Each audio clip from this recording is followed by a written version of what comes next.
driver of the number 17 NASCAR Weekly Series late model stock car. When I need quality services, I shop with Hendricks Honda of Hickory, Bug Busters, Country Town and Tire, Farm Bureau Insurance with Marvin Melton, Doug's Fleet and Auto Glass, and ProMotion Motor Company. Support your local businesses, and I'll see you at the track this year. ProMotion Motors, celebrating 25 years in business at 2527 East Main Street in Lincoln. Online at PromotionMotors.com and like them on Facebook too. Spring is the best time of the year to play golf, and the Cherryville Golf and Country Club invites you to play. You'll love the challenge at the Cherryville Golf and Country Club. For tee times, call 704-435-6597. It's open to the public. Plus, ask about special membership offers. And they have a driving range too. And remember the Cherryville Golf and Country Club for that special event. The Cherryville Golf and Country Club, 200 Club Drive in Cherryville. Online at cherryvillegolf.com and like them on Facebook too. It's Truck Month at Classic Ford Lincoln in Shelby. Classic Ford Lincoln has doubled their inventory of Ford F-150 trucks. Right now, get up to $5,000 cash plus 1.99% APR financing on select new 2023 Ford F-150 trucks. Hey, that's not all. Get 0% APR financing on the new 2023 Ford Escapes and get up to $5,000 cash plus 0.9% APR financing on select new Lincolns and a great selection of pre-owned vehicles too at Classic Ford Lincoln, 1775 East Dixon Boulevard in Shelby. Online at classicfordofshelby.com. The Dodge President's Day sales event is underway at Marburger Chrysler Dodge Jeep Ram in Shelby. During the President's Day sales event, lease the new Dodge Hornet RT for $399 per month for 24 months with $41.99 due at signing. No security deposit required. Lease payment term is factored in a $7,000 EV incentive provided by the lender. Don't miss it. The President's Day sales event at Marburger Chrysler Dodge Jeep Ram, 1310 East Dixon Boulevard in Shelby. Gutter Guys in Kings Mountain is celebrating 20 years in business. Gutter Guys is the Carolinas' local leader in the gutter and roofing industry. Their team specializes in metal and shingle roofing and seamless gutter solutions tailored to enhance your home or business. Did you know that gutters that aren't cleaned at least once a year could lead to leaks, foundation issues, and costly repairs? Schedule your free estimate today by calling 704-879-4384. Again, 704-879-4384. Remember the name, Gutter Guys. Is your HVAC system doing okay? Perhaps it needs a good cleaning or just isn't performing like it used to. For 50 years, Roland Black Heating and Cooling in Gastonia has been serving your community with efficient heating and air conditioning systems and state-of-the-art air quality solutions. Call Roland Black now and check out their great deals from American Standard. If you're seeking upgraded comfort, energy savings, and healthier air, Roland Black is there for you. Ask about their special offers to upgrade your comfort today. Call Roland Black Heating and Cooling for all the details. Call 980-206-0056 or conveniently go to RolandBlack.com to request an appointment. Again, call 980-206-0056 or RolandBlack.com. Roland Black Heating and Cooling recommends American Standard, built to a higher standard.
chosen breed. You don't see too many like me, cause I am one of the reasons you do what you do when you wanna be me instead of you, cause I am still on beat, showing love to the streets. Come on, you know me, cause that's who I am.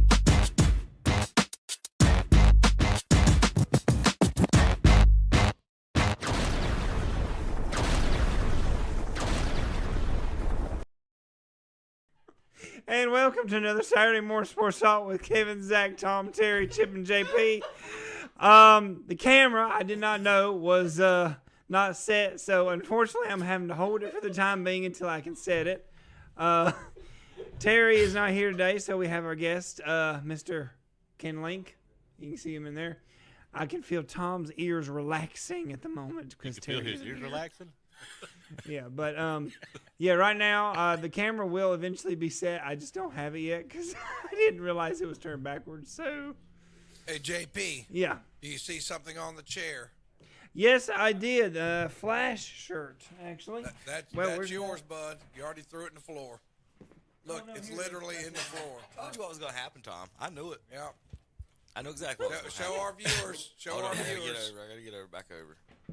Right there. Yeah. That's you all day, JP. Yeah, actually, I needed a new flash shirt, so thank you. Well, that's a new to you shirt. It's not new, but it's new to you. Well, hey, Of all the superheroes, JP, I'm not sure you would be the Flash. yeah, I've been late a few times. I won't say I haven't. Between the tardiness and what's your 40-yard dash time? You think? Do you even know what I ask you?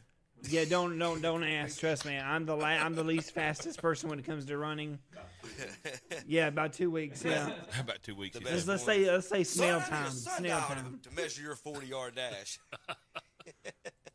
All right, guys. Good morning, everybody. Did y'all say what y'all had for breakfast yet? No, we did not. What'd you have for breakfast? Zach? McDonald's sponsors us every Saturday here in the local area here in Cherryville. Cherryville McDonald's feeds us and gets us going here in the mornings before we go. I've got a sausage biscuit and a strawberry banana smoothie. Zachary? Sausage and egg biscuit and a hash brown. Kenny? Sausage and egg biscuit. Tom? I had a bacon, egg, and cheese McGriddle and an apple pie. JP and Chip, what y'all doing in there? I got a sausage, egg, and cheese McMuffin and a strawberry cream pie. And I am rocking the sausage and egg biscuit and the apple pie, old reliable. So if you hear us chomping here in about the first 15 minutes of the show every morning on Saturdays, guys, that's usually what's going on. But good morning, everybody. I want to welcome everybody to the show. We got Kenny Link in the house today. Terry not coming to work today, Tom. Good job, Terry. It's hard to find people to come to work. It is. I mean, I would say it's a Lincoln County thing, but Ken Link's here, so it's obviously not a Lincoln County thing. See him. It's a Terry Reinhardt thing. Hey, we step up and pinch hit. Well, I'm gonna tell you that. Thank you, Ken, for answering his text and getting up early this morning and taking us time to come here and listen to Tom and I'm just Zach. glad somebody's representing Lincoln County with a little dignity, because Terry's on here every week and embarrasses your entire county. So maybe county. you can step it up today, Ken, and show that Lincoln County is more than Terry Reinhardt. Well, I'll do my best. At least make up at least one word of the day that's not a real word. Oh gosh, That's the challenge, Ken. Okay. That's the challenge. Yeah, don't make up any words. Yeah. that's the number one job is we have to bring a thesaurus to work here on KT, on Saturday morning sports. But talk. you don't need a thesaurus. You need a Terrysaurus. It's not yet. You need a Terrysaurus. There you go.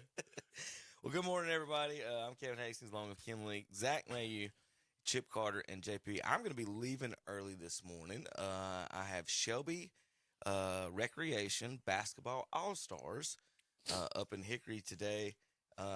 Last night we went 1-1. Got beaten the first game by 4. Won the second game by 10. So we play this morning. Is this like pool play, Kevin? It's double elimination, 8 teams. Okay. So we play this morning at 11, and if we win, we play at 12. So we got to turn around. Okay. Are you going to be like South Park, lose on purpose and go home early? No. Okay. That would have been last night in the second game. After we lost the first one. So you won. It's like, yay, I won. Now I get to go to Hickory tomorrow. Yeah. Okay. Yeah, so we got to get back up, and we take a bus. We put all the kids on the van, and they go together. So they feel big time. They love it. For you, it's a post 100 van, basically, Ken. It's not a bus. It's a van. I think it's a little bit more updated than the red van. Where'd you steal that from? The city park? I don't know where they the stole city it from. The city park provides that? That's pretty cool, the city Well, park. yeah, they provide that. I did not know that. They've got some vans over there, and I just want to make sure all the kids get to the game safely and on time. And you never know when you travel an hour somewhere if everyone's going to get where they need to be. So McDowell's in this, Alexander County, 2 Hickory teams, Burke County, Spindale, and us. So there's 2 Alexanders. So today, I don't even know who lost. We either got who went loser to E? Either Burke or Alexander today, I believe. No, Hickory Gray probably today. We'll see. This morning, 2 teams won this morning. Play when they win. The winner, we get the loser of that. So hopefully they'll be too tired to play us again. Hopefully so. Hopefully so. But we know you'll break down all the action on next week's show. Kevin. Our biggest issue, Tom, is starting off. We've started slow, down 8-2 and 10-2, and then we've come back and we've won the rest of the game. But we got to get going, and so the boys I got to get them pumped up and excited here in the first quarter. Play some defense. It's tough. So, like, this isn't like a team that, like, practices together. We had 3 practices. Most of the kids are the main kid on their team. So, like, it's hard to, like, hey, I know who to pass the ball that I can trust for a jump shot and this and that. So, there's still meshing going on. And some of these other teams have kind of you can tell they've played together. But it's pretty good, pretty cool. They adjusted really well. It basically, when you don't – we had to change the defense that we were planning on playing just because we didn't know who was going to be the scorers when we got out there, and it was bad matchups. But they adjusted and did well. I believe we should do okay today. I think we'll see. But if we win today, win 2 today, we to win the championship, we got to win 3 tomorrow. And so it's if we'd have won the winners bracket, champion can win 4 and win it. If you lose the first day, you got to win 6 games. Wow. Instead of 4. So you got to battle back and that's what the plan is. But we'll see how it goes. I'm actually going to give you guys a call here in a little bit, and get on the video and put the boys here on YouTube with the guys. They don't know it yet. I'm going to get them pumped up and excited. They'll be excited about that. So we'll give you guys a call from the bus and during the show and see how y'all are doing. I'm going to turn it over to Chip Carter here in just a few minutes. First off, I did want to get it to you guys that before I do turn it over. NASCAR is where we're going to start off this weekend. We've got NCAA basketball and sports coming up. NBA today, folks. Major League Baseball today, and some NFL news and notes here.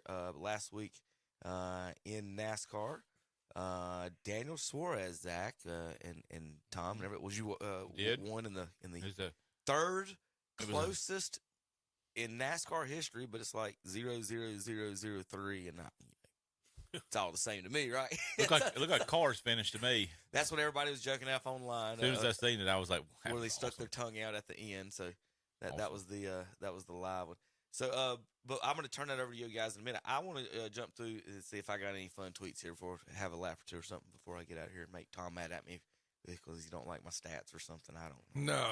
No. We're going to start with video of Chip putting here this weekend.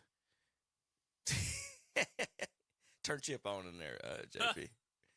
1 missed putt, 2 missed putts, 3 missed putts. We're not done yet, boys. And I missed again. This is on the PGA Tour, by the way. Who is that, Chip? That's me at Riverbend. I don't see the name or the score. Detry. Do you know who Detry? No. He was +4 when he did that, so he was like +10 when he got done. He just 4 putts to whatever the score he had. He just got demoted to the Corn Ferry Tour is what happened right there. Yeah, tough day for that guy. He ain't qualifying for Augusta. Tom, you're a referee. You watch a lot of basketball. Jokic, now this has been his goal. He jokes with reporters. He wants the referees to give him a shooting foul on these calls late in games. Inbound past the corner. And then now he starts arguing for the shooting foul. Shooting foul, kid? No, I don't think so.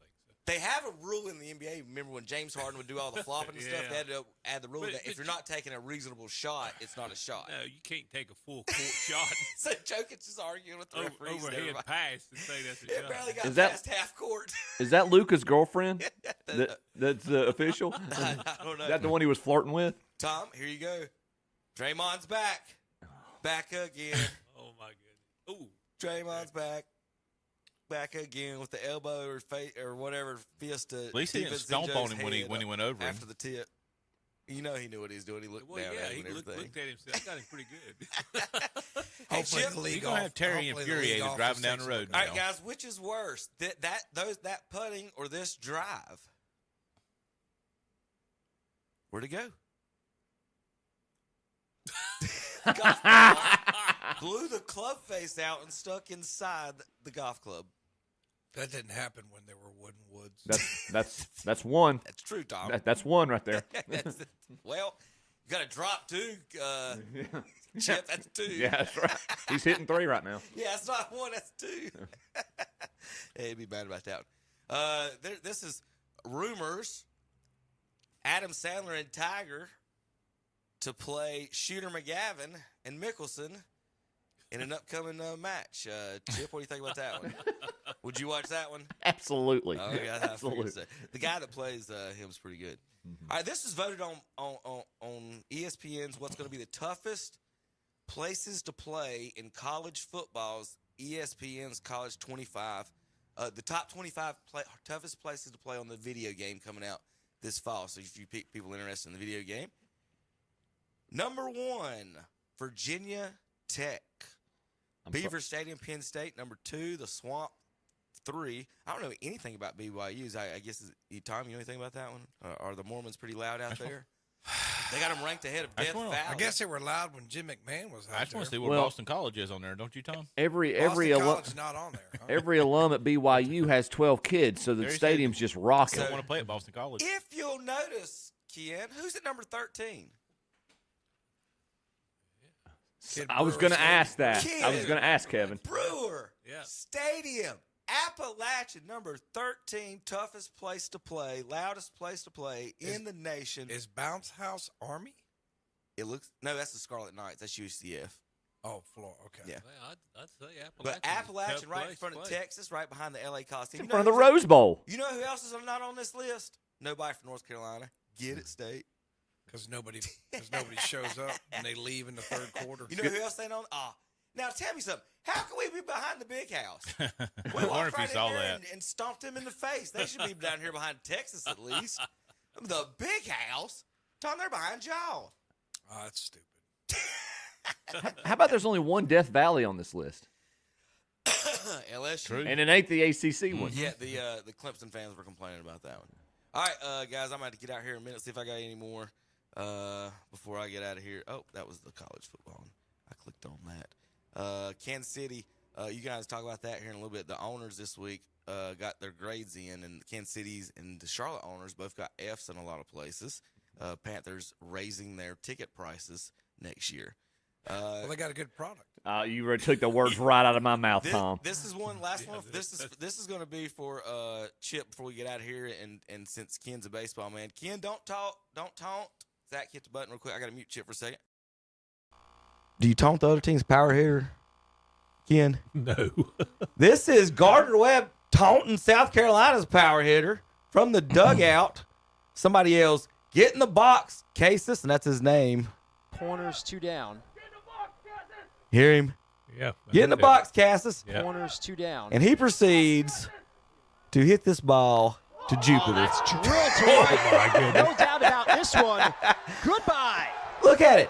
That's on the field house behind the A bullpen. 3-run shot for Gavin Casas. His first home run Keep your of the mouth season. shut, Bulldogs. Now, with that said, Chip, comment. I believe the old saying is "Don't poke the bear." All right, guys, I'm going to get out of here. Chip Carter's going to take over. We're going to go to break here. We come back. We got NASCAR, NCAA, NBA, NFL, more. KDCBroadcasting.com. Are you tired of all the TV commercials with Joe, JJ, and Martha talking about senior health care options in our area? If you would like to deal with a local agent with over 20 years' experience servicing this community, please give Ty Penhall a call to discuss the many plan benefits available in our area.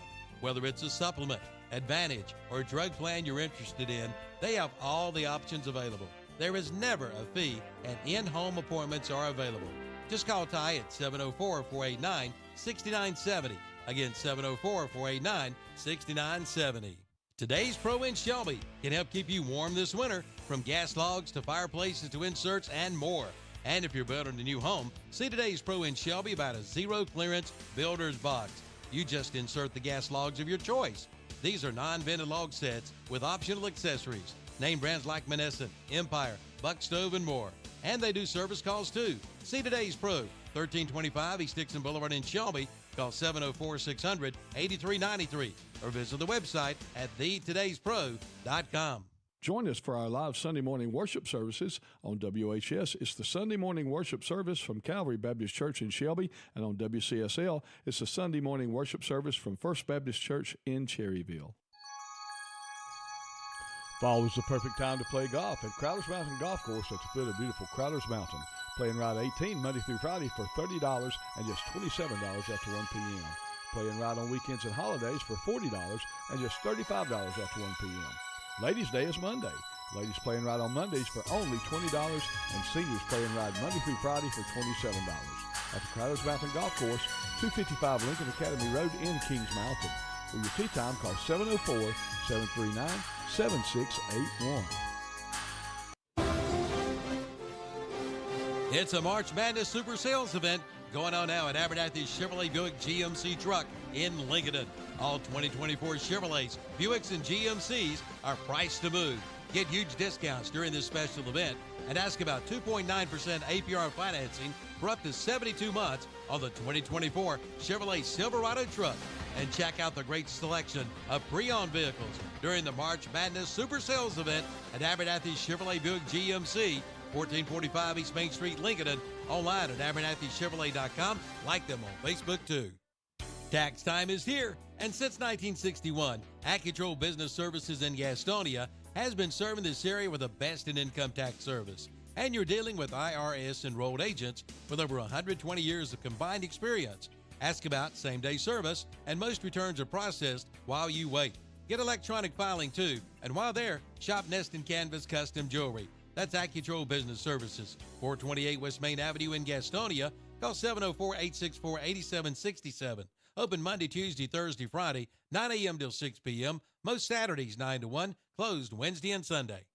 We're proud to be working with our local businesses for the greatest comeback of all time. Come together. Shop local on whatsupshopper.com, Carolina Country, and The Boss. And we're back on Saturday Morning Sports Talk with Kevin and the gang. Oh, well, I guess I should say Chip and the gang now, considering it's just them. As long as we're not the Get Along gang. Yeah, I know, right? Back in we were kids. Apple Dumpling Gang? That'd be a good one. Yeah. The Brady Bunch. Brady Bunch. So, well, fellas. The Three Musketeers with D'Artagnan.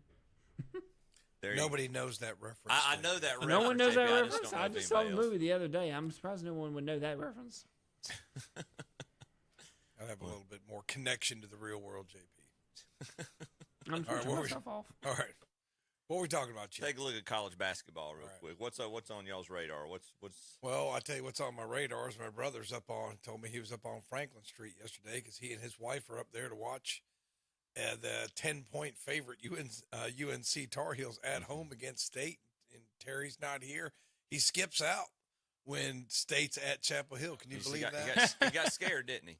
He got scared. He must be scared to take the heat. But, Carolina's a little one that's hard to figure out, Chip. One day they're beating Duke. Next minute they're losing to Georgia Tech or somebody. So, I mean, it's just the consistency is just hard to figure out with this team. Been playing better lately. That Virginia game I listened to on the Boss last week. I just put it on my radio. What was that score? 23-16 at halftime. It was 51-41. Yeah, that was a bizarre game too. So it was good you listened on the radio because it was awful to watch. It had to be with that low score. That's Virginia, though. But that's the way to play. And a credit to UNC because I'm hearing from multiple. I mean, their defense actually is very sound. They're defensively they're one of the best defensive teams in the conference. Their inconsistency is on the offensive end. Yes, which is surprising to me. Yeah, I mean it's. If all the players could get it together on one game, but they just can't seem to do it, and they've got to do it because the defense is really going to be concentrating on Davis, so they got to step up. I'm still perplexed by the lack of involvement offensively, the lack of impact offensively, at least on the points that Baycott's having. I mean, we saw he came out against Duke and played great against Duke, but to Tom's point, how many weeks ago was that? I mean, Yeah. I mean, well, that's to say that's inconsistency. You just don't know what you're going to get. it's speaking of, and I digress here. But while I'm talking about college basketball, I have seen I saw the most Jekyll and Hyde game that I have ever seen in person this week. Gardner Webb's men's basketball team had their last home game. It was senior night, and they hosted Longwood. They went 12 for 17 from behind the 3-point line in the first half. Wow. We had a 22-point lead in the first half, went 12 for 17 from the 3-point line. We won by 3. And with that was with 3 free throws at the end of the game. Our one of our leading scorers, DQ Nicholas, was fouled with a second to go and got 3 free throws. We did not score a field goal. Gardner Webb did not score a field goal from the 9-minute, 20-second mark on. Oh, my goodness. Until half the second half. Yeah, pretty much. And until DQ hit his 3 free throws, we had not scored a point since the 7:40 mark. I mean, it just how do you go from 12? I mean, what we talked about yesterday on campus was if we play and shoot the way that we played and shot in the first half, we won't just win the conference. We'll win the first round, whoever we take on. If we play like we did in the second half, we won't get past the first round of Big South Conference tournament this Thursday. What'd you say? 12 of 17 from 3? I believe so. How often do you shoot 12 of 17? Yeah, from 3, exactly. That's what I'm saying. Like, I mean, if you I shoot that, you're going to beat. But how often is that going to happen? I knew they were going to come back down to earth. I didn't know they were going to go into the Mariana Trench. Yeah, but second half. you know, if you look at, I mean, you could look at it within a game or across games. You know, you look at Chapel Hill. They defeat Syracuse by like 40 at home. They score 103 points, and a couple weeks later they turn around and they lose to Syracuse. Yeah. So I mean, it's just one of those things that I think if you did a little bit further study, you got these. You know, it used to be you recruited a guy, he's going to be there for 3 years, he's going to contribute to your program. But if you look at programs all across the country, that guy's a transfer, that guy's a transfer, that guy's a transfer, and talent's distributed across more now than it was. Yeah, but not only the talent, but the playing together, learning each other, to gel together, learning to gel. Gel's probably the best word. Like I can't speak to each individual program, but all I know is I just turn on the TV and I watch a random game. The transfer from blah blah blah. The transfer from, I mean, that's the new NCAA. That's the new way. Yeah. So how are you supposed to build that continuity that leads to consistency if you don't, if you just can't count on the same guys being there? You know, so I think you'll see it within games, you'll see it across games. I think you're going to continue to see it moving forward because they ain't going back. I mean, they're not going back. This generation, you're locked in for 3 years. Well, and they keep trying to. I mean, they keep trying to do, or NCAA is trying to make some headway against the transfer portal, NIL, and all that sort of stuff. Forget it. And the courts are saying no, it's not happening. And forget it. They basically, I think, what did I hear this week? Did they throw it because the court recently ruled that they couldn't do anything about NIL, and I think NCAA basically said they're going to withdraw or they're not pursuing any charges. And how could you do it when you look at these coaches making $10, $11, $12 million a year? But you're going to tell this kid, and these kids are adults. Yeah, these kids are adults. They're not. You know what I'm saying? They're not high school kids. They're adults. They're going to be as loyal to the program as the program is to them. And when the coach, and I don't fault the coach necessarily. That's, you get a better opportunity. Yeah. Hitting close to home for you, Tom, and I actually wanted your input on this. It's a few weeks old, but 10 years ago or so, well, a little over 10 years ago, the head coach of Gardner Webb basketball was Chris Holtman. Yeah, I know. Went on to Butler as assistant coach. Became the interim head coach and then full-time head coach. And then however many years ago it was, became the head coach at Ohio State. I mean, every single one of those moves made sense to me. If I was a professional and I had the opportunity to move from a Gardner Webb caliber industry to Butler, I'm going to do it. If I have, even as an assistant, and then if I have the opportunity to go from Butler to the Ohio State caliber business, name whatever business. I just don't think like a lot of these guys leave like a thief in the night though, like Riley did leaving Oklahoma. I mean, I just or the guy for University of Washington, I'm here, I'm going to build something. Oh, Alabama's open, see you later. So as long as they have that, and I'm like you, Chip, if there's a better opportunity, pursue the better opportunity. I mean, I understand that. But at the same time, it's just it still leaves the program and those kids hanging. It does. And I don't fault the kids for wanting the same kind of flexibility. And it's kind of funny you would bring up Ohio State. They've won 2 out of their 3 games under Diebler. Yeah. And I think just to rub salt in the wound for Chris. I'm not saying he's a bad coach. I'm saying he wasn't right for that situation. Something wasn't right. And that's just the way it is. I mean, you guys have been around sports long enough to know that if something's not right, everybody can know what they're doing, but if something's not right, it's not going to work. And that's just, I think, the problem they had at Ohio State. Yeah. Chris, we talked about it a few weeks ago. I've talked to actually a few folks that are from the Ohio State area, not Tom directly about this, but they wanted a high caliber, not just a coach, not just in terms of X's and O's. They wanted a high caliber man of character to replace that. I mean, it's hard to replace a Thad Matta. And they thought they had, and they did have that in Chris. I can speak to anybody who knew Chris. Yeah, he's never been in trouble or anything. Right. Like that, he is a legitimately, at least from my involvement with Chris when he was here, a legitimately good guy and legitimately a man of attempts to be a man of integrity and a man of character. I hope he lands on his feet somewhere. I agree with Tom. I don't know if that situation at this point was the right situation for him. Something wasn't right. But I hope he lands on his feet and he finds a program he can build on. He will. So, getting back to Carolina versus the Reinhardts this afternoon. Excited about that matchup. I mean, I think it's going to go UNC's way today, but I sure hope. And my brother's probably going to have a long weekend if his wife's Tar Heels don't win up there today.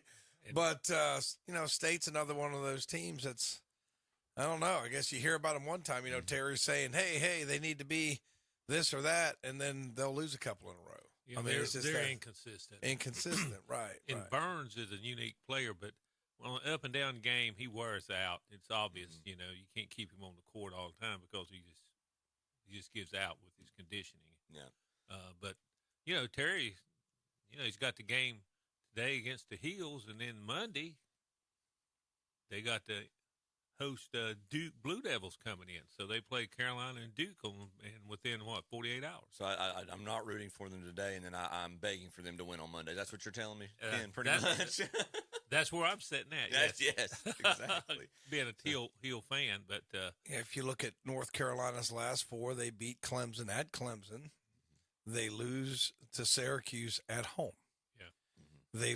They beat Boston College at home, and then they lose to Florida State on the road. So, Florida State's a pretty good ball team too. But, I mean, it's just seems like nobody in the ACC, I don't know. You got Duke, you got Carolina, but can anybody come from the middle and just got to make a run and make a statement here to punch their ticket? I don't know. It just seemed like it's so jumbled up in the middle. It is, it can. It is. Jumbled up, and it's like you think somebody's, I thought Pittsburgh was coming, and they sort of drop off. And then Wake Forest, with their big win over Duke, go to Notre Dame and lose. So you just never. Yeah. Taking a look at the standings right now for ACC. So you've got, and obviously the big two, Carolina and Duke. All due respect, Terry, the big two, but they're ranked in top 25.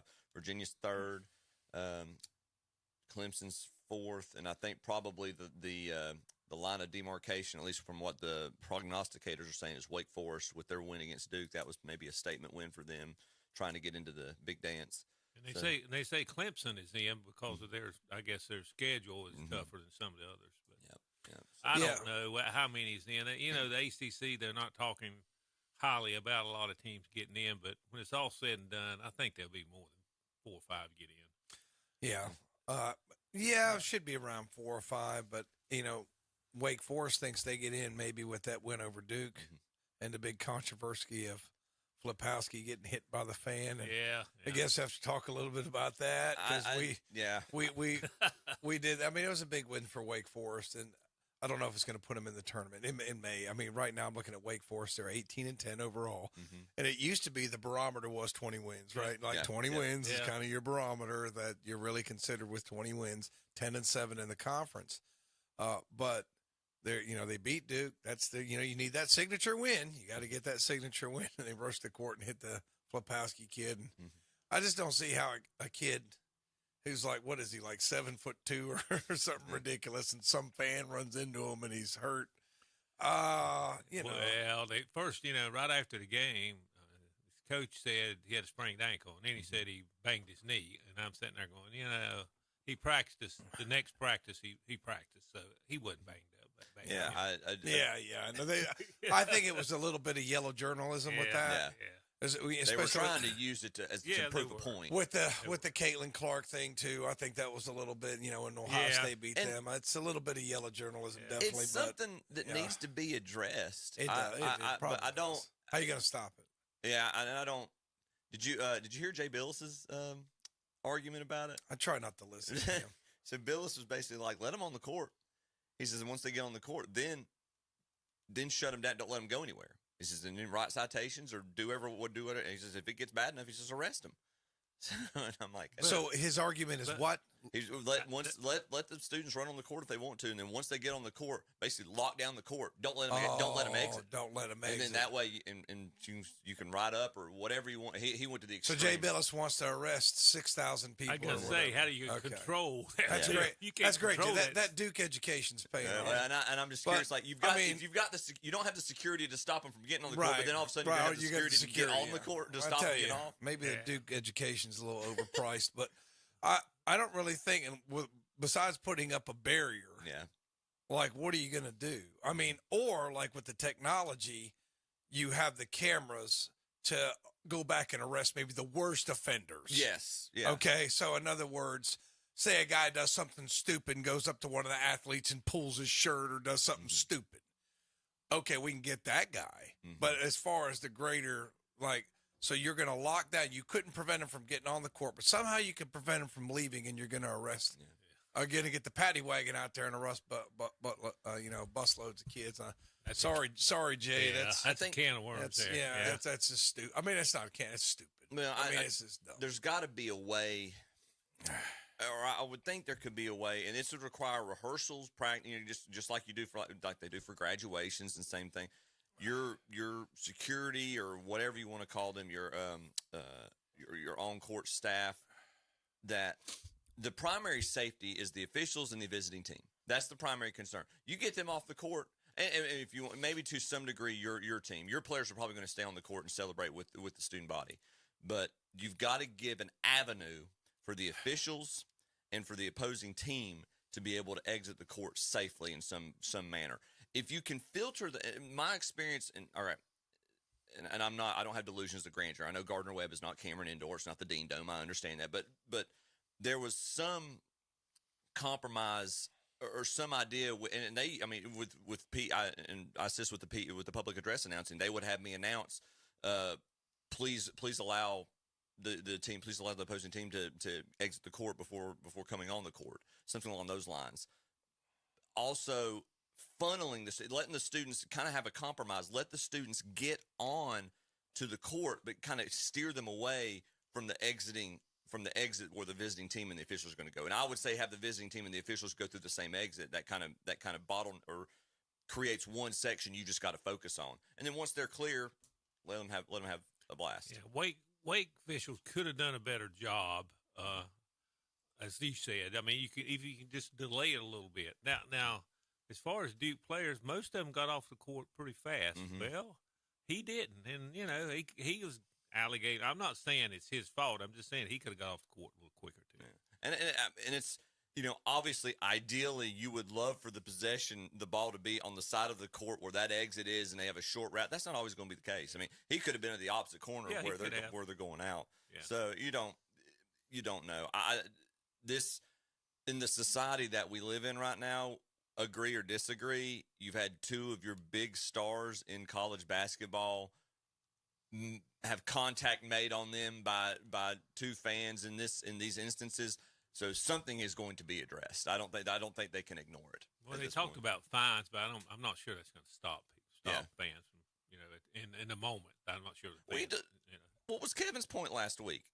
If they try to start fining the school, students can hold the schools hostage. Like, all right, y'all don't want to get fined $100,000. We want our parking fees revoked. I don't know if kids are savvy enough, or if they could organize something to do that. That's Jimmy Hoffa style. Yeah, right. I don't know if they could do that, but it's just one of those. It's a little easier at a football game because there's more of a barrier. Yeah, there's just not a barrier at a basketball game. There's just not barriers like there are, and I'm sure some engineer could figure out something, but.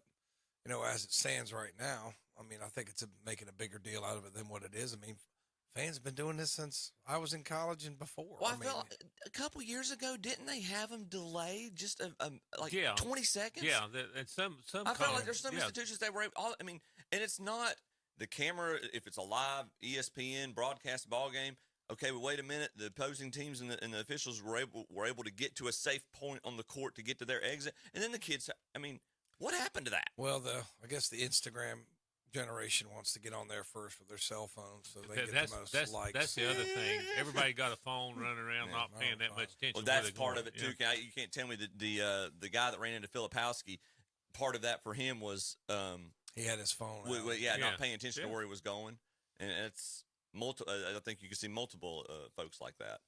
So well, they're going to do it. I mean, if it wasn't Caitlin Clark, what if it was just like Jenny Smith that nobody knew about? Would we even hear about it? If it wasn't Duke, would we hear about it? It'd be a mention of it. That's kind of my other thing. It's like, well, when it's Duke, let's talk about it. What if it's Appalachian State? Will we be talking about it? Right. Probably not. I mean, so that's why I say. I mean, it's just I listen to the story, I understand the concerns, but I think it's a little overblown. And I'm sure, like people like Billis, they played, so they can sympathize with the guy who got stepped on. I mean, I could see that. I mean, I can understand that, but. In this day and age, I mean, I say get busy building a barrier. You're going to have to build some kind of barrier. Of course, every barrier built by man can be scaled and overcome. But at least slow them down. Yeah. Slow them down. Or again, kind of a combination. I personally, yes, there's a safety issue, and I think safety has to be the number one priority. But I don't think anybody dislikes watching the students getting excited as long as nobody gets gets hurt. Nobody gets hurt. So have a barrier or make a barrier that bottlenecks the so they can't just rush. Correct. Yeah. That's maybe one or two areas, and steer those away from where the officials and the players are going. I thought it was interesting. He made a statement that they were taunting him. I thought, well, you reckon? I mean, you're on the road in HCC, you're going to get taunted. Oh, we're sorry. We're sorry. We hurt your feelings. Here's a number for your counselor. Yeah. Well, I mean, give me a break. I thought that was a little bit much. Give me a break. The fact that they tried to say that, or Filipowski said he felt like he was targeted. And I'm like, look, that kid, I looked at every angle of that replay, and I was trying to give him the benefit of the doubt. And I'm like, look, man, I know you got hit, but that kid, okay, was he not paying attention? That part I'll go with. Was he on his phone? Probably more than I believe so. Yes, but that's that counters. That goes contradicting what you're saying. If he's not paying attention, he couldn't have been targeting. I'm sure the little 130-pound college student trying to make a beeline for your name. Beeline. I'm gonna hit this 7-foot guy. I mean, get out of here. Whatever. Speaking of Caitlin Clark as well, the announcement came this week that she is foregoing her final year of eligibility. She still had 1 year, a COVID year left that she could have stayed, but she's announced she is going to go into the WNBA draft. She is the prohibitive number 1 pick. She could probably make more money at Iowa than in the WNBA. That's what I was thinking. I mean, with the NIL stuff. I don't know. They say, this is going to be just blow up. No disrespect to the WNBA, but how much have you heard about Iowa and girls college basketball? And how little have we heard about? Amen. The WNBA. So I'm with the NIL, I would just say, I mean, unless it's just, it's her career, it's her ambition, she can do what she wants, and not everything's financial, but it just seems like you're kind of a god where you are. Why do you want to go to the NBA? Yeah, I wonder if part of it for her too, Tom, is that she is the number 1 pick right now is the Indiana Fever, I believe is who's got. Where is she from? Well, she plays at Iowa. And Indiana is probably the closest. That's one. Yeah, but where is she from? She can stay in the Midwest. I don't know where she's. Let's find out. Yeah, like where is she from? I mean, I don't know if that has anything to do with it, but I would just say, okay, Indiana Fever. Let's do a little survey of America and see if anybody actually even knew the nickname for the Indiana WNBA team. I did not. I'd say Ken. Yeah, you did in your sport. I'd say it's below 10% of the general populace. I just knew that because I read the article, and I don't even know if I'm correct on that. I mean, it's like no disrespect. I'm not trying to be. She's from Des Moines.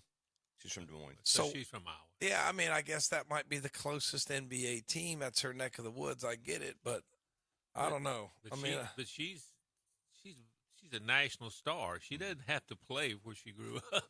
I know. And a lot of people born in the Midwest, once they make it big, they don't live in the Midwest anymore. They live in L.A. or somewhere like that. So I don't know. I mean, like I said, it's her career, it's her talent. She can do with it what she wants. But if I was her and had another year of eligibility, I'd just play college ball. I mean, she's got to be. Like I said, she's got to be the queen of that campus. Everybody loves her. And as far as NIL, I don't know what her deals are now, but she could pretty much make her, a bigger deal if she wants to because of what she's done. She is, and what she's doing in terms of the sellout crowds and what she's drawing right now, not drawing in terms of fans, not drawing on a piece of paper, but in drawing for games right now is, I would argue, is unheard of in women's basketball. And so, to your point, she still has brand power, and she still has marketing ability.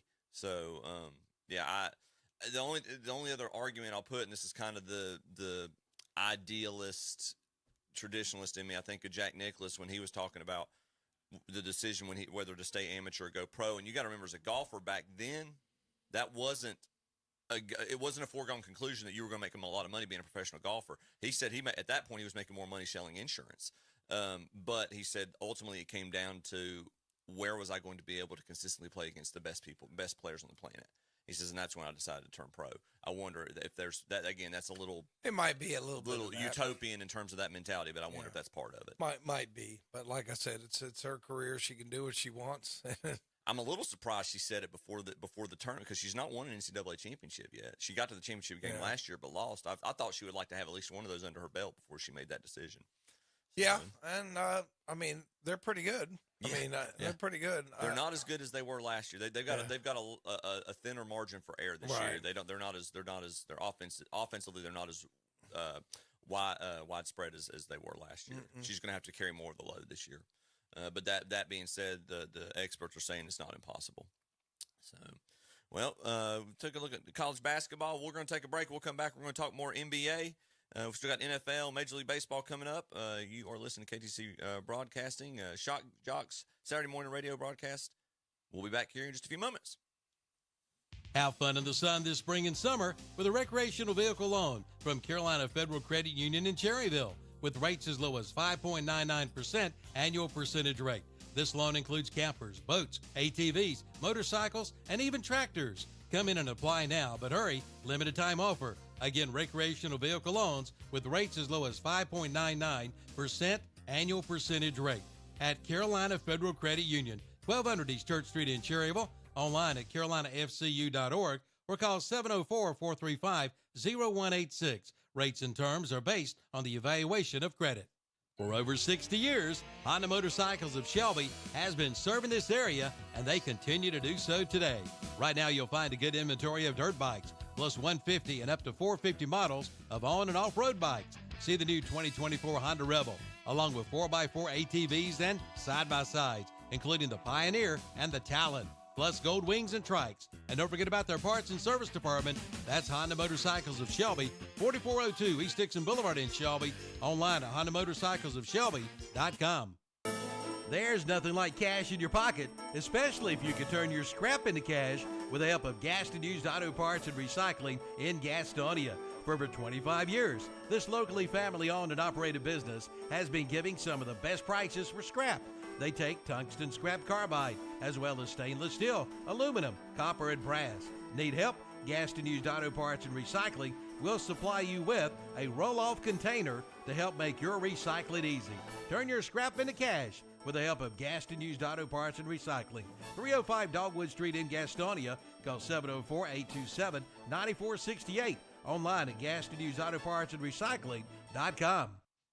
Sure, you like a new home, but don't want all the hassle of shopping around, finding land, and eventually building it. Clayton Homes in Shelby is good news for you. They have ready-to-move-into homes available, turnkey, ready to go. Clayton Homes has land home packages available. And if you own land, you pay zero money down. And check out their display model discounts. Your new home is waiting for you at Clayton Homes, 1640 East Dixon Boulevard in Shelby. Online at ClaytonHomesofShelby.com and like them on Facebook too. For the folks in Cherryville and Shelby, I'm sure you remember when the Western Steer was in your town, and we wish they were still here. But I've got good news. There's a Western Steer just a few minutes up the road in Newton. From Cherryville, hop on Highway 321 Business. And from Shelby, go Highway 18 to 10 to Newton. You get real comfort food, home-cooked style with down-home hospitality. Try their big unbeatable buffet or order from their menu. And they've got a party room for big groups. The Western Steer in Newton, 334 Southwest Boulevard in Newton at the Highway 10 and 321 Business intersection. Open Wednesday through Sunday. Get ready for spring with a stop in at Renato Honda and Renato Kia at Renato Auto Mall in Shelby, the home of the $5,000 test drive. Come on in for all the details. At Renato Honda, check out a 2016 Dodge Challenger RT Shaker for only $22,427. Or how about a 2019 Honda Accord Touring for $23,987 at Renato Honda and Renato Auto Mall, 4423 East Dixon Boulevard in Shelby, and get a free oil change with the purchase of a tire rotation and balance. Renato Honda and Renato Kia, online at RenatoAutomall.com. And we're back. Sorry, that was my fault. I didn't tell them that I was busy doing something else. I have another job, and I have to check when I'm working. I'm sorry, okay? Thanks for. I'm only here one day a week. Are you working, or are you just there, JP? Yeah. How liberal is this term "working" that we're referring Yeah, to? I know. Yeah. Are you working there, or are you warehouse there? That's the difference. I'm sorry. What was the question? Never mind. You just answered. Never mind. You just totally okay. You just whiffed. All right. Well, before we get into the Carolina poster that Tom just got from Calvin, apparently. Yeah, that's pretty cool. I got a couple of Tar Heel fans. I'll take that too. Okay. Yeah. Very nice. We have a guest caller on the phone. Coach Pruitt, you there? I am. JP, how you doing? Oh, I'm doing good, Coach P. Coach P. Coach P, how you doing this morning? Good, Tom. How you doing, buddy? Good. You got softball this morning? You know we got some assessments going on. It's a little wet, and I'm actually grabbing a shovel right now, so we're getting ready to go out there and get some water off the field, I hope. You're multitasking, Coach. But JP's right. You know, you have other jobs. A lot of people have other jobs, and sometimes you can't keep up with all of them from time to time, but it's a good thing to stay busy and have things to do. And I would speak on the Caitlin Clark thing, too. I mean, she is a generational talent, and sometimes those generational talents get to college, and they realize, you know what, there's not any more things here that challenge me. I don't want to go play against the best in the world. Tyler Hansborough was a generational talent at Carolina. I mean, the way he played the game, but, I mean, his desire was to finish out his college career. So each of those kids, you know, put themselves in that opportunity, and the great thing about our situations is they get the opportunity to make that choice to do one or the other. So she's going to make the right choice, and there's only so many miles on the tires and years on the wheel. So I think she's making a good one. Yeah, well, you know, what I've thought about it is, and I think Chip made the best point, is she has not won the NCAA championship. Yeah. And so I think, you know, Chip made a good point that announcement maybe should have came after that. You know what I mean? It's like, now I've climbed the tallest mountain. There's no other mountains to climb in college. So now I'm going to move on to the pros. But she's still got to, you know, and I'm looking at them. They're 25-4. And they've lost 3 in the conference. I know one of those was to Ohio State, but like Chip says, they're not a lock to win the championship. Right. So they could. I mean, they definitely got the team to make the run, though. I think that's true. The other thing I'd say about that is teams in their conference get to see her every week or year after year, every season, and they have a plan to, you know, maybe do a few things differently than maybe other teams do. And I think her and make that announcement for the NCAA tournament is just going to hype the NCAA tournament even more. Women's basketball has really grown, and all of those games are probably going to sell out anyway. But the media coverage, I think, will be greater. Hey, Caitlin Clark, this is her last shot to win the national championship, and that's going to get coverage. Sometime in our world and social media and the way people promote themselves, you find the best way to promote, and that she's got some free advertisement there, even though she probably don't need it. But it should be interesting to follow that story, and that'll be a great a great thing to look at the women's tournament going forward, and that'll make it more exciting for everybody watching it. And one thing too, Coach, to think about regarding this is she being completely just transparent. She might see the writing on the wall. Her most talented team that Iowa had was last year, and they might be losing more this year, not even counting her. I mean, that wall is going to get more and more difficult to climb each year. So yes, would it be an idea to come back next year? But at the same point, I go back to the Jack Nicklaus comparison. His main motivation, it wasn't money, because he wasn't guaranteed to make a lot of money on the tour at that point. His motivation, he said, I want to go against the Gary Players and the Arnold Palmers and the Ben Hodings and his twilight. I wanted to know I could compete against the best golfers in the world, and the only way I could do that was to go professional. Oh, yeah, for sure. There's no doubt about that. Yeah, it's great points. Great points. But yeah, it's great to hear you guys on a Saturday. Last Saturday I was doing a little bus trip with Wichita State basketball in Charlotte, and didn't have the opportunity to give you a call. I was working that morning, so I just had a little time in between, letting the field dry, going to grab some shovels, and go get to work. But, it's a busy time of year for everybody in the spring as things start picking up. And we had Gaston County School Cheer Showcase last night. Our ladies from John Chavis showed out really well. Congratulations to WC Friday, who won it, and Stanley, who finished second, and Southwest, that finished third. And, of course, we got softball today. We also have Lincoln Rec volleyball finishing up. So there's groups of girls playing for championships today over there, and softball will be cranked up. I think the opening day for softball in Cherryville is April 23rd, and I happened to catch the front end of the baseball meeting, the back end of the softball meeting the other night, and the baseball season opening weekend is April, let's see, is that right? No, did I say March 23rd and April 13th? So a lot of things going on with children's rec around here, and, of course, with Coach Mr. Hudson, Lance Hudson, coming on board with Cherryville Recreation. I think some really good things are getting ready to happen in Cherryville. Well, that's good for our youth sports, and you know what? I think it's important to have the youth sports program good and healthy in the community. It gets the kids involved. It gets them close to home, and gets them doing something besides a cell phone, right, Coach Pruitt? So I like to see any kind of thing that gets the kids connected to other kids and doing. What I've always said, that sports is part of your education. I've been educated for 27 years, and that is definitely part of your education is your sports experience. So we appreciate all the work that you guys are doing out there to make it happen, and glad to see Lance is involved. Haven't seen Lance in a while. Umpired quite a few baseball games with him, so yeah, I think it's in good hands with him helping out with the youth sports. Oh yes, definitely. Yeah, we appreciate you very much, Coach. And talk about, you said you were working last week. It sounds like you're working this week, and you're multitasking right now. Oh, yeah. It's, somebody said something to me about my retirement, and with that announcement last week, I'm just stepping away from the coaching end of that. Can't make but so much money on the teaching end by state rules. So, therefore, my job at the school will be different this next year if I have one. If I don't have a job within the school system, I'll find a job, something to entertain myself, but also to make a living for my family. So, I usually staying busy in my lives of my kids and my community a little bit, and that goes from working at the church with Sunday school class to all the other different things that we try to entertain. And, sometimes there might not be enough time of the day to get everything done, but you want to do as much as you can to help those people around you. And it's a blessing to be able to get out and do things in the community and still get the title of coach. Somebody asked me, well, if you're not coaching football, and I can't say I'm never going to coach football again. I'm going to always be trying to coach my child in whatever I'm doing, my children in whatever they're doing.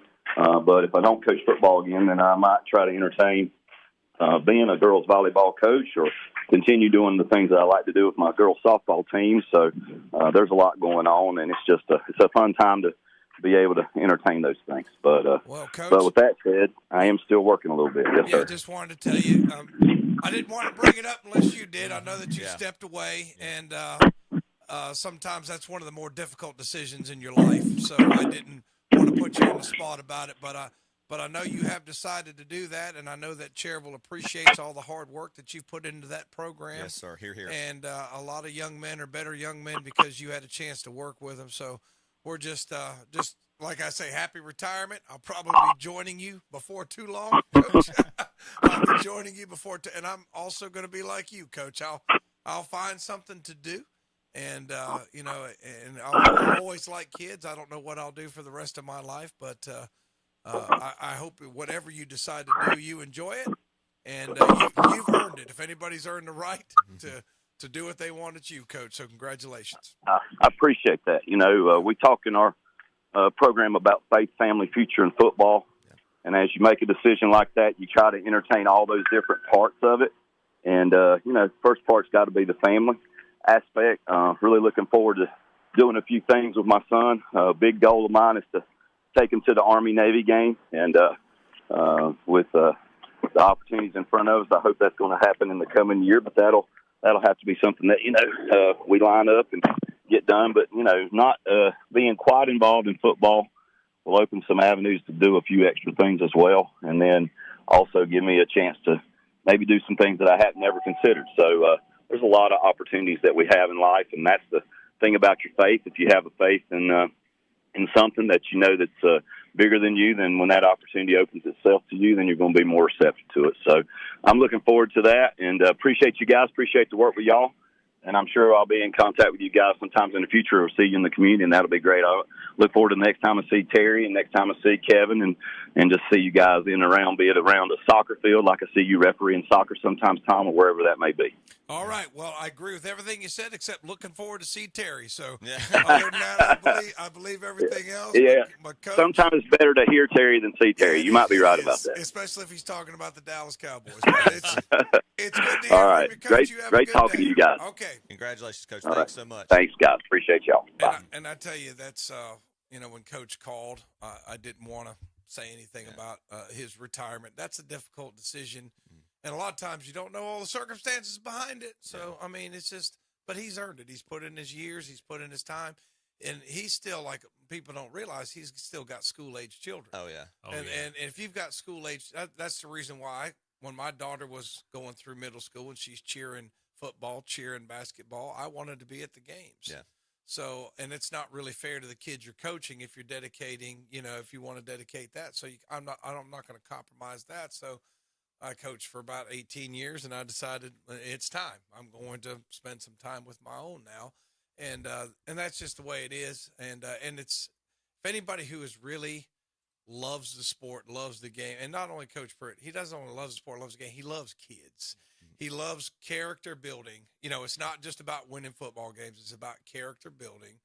And he dedicated his life to that. And it's not easy to step away from it. It's not easy. And you can tell he's obviously he's more about a lot of things than just football. I mean, it's amazing what he does in the community and how much he's involved in so many different things. And in a society that's just wins and losses. Yeah.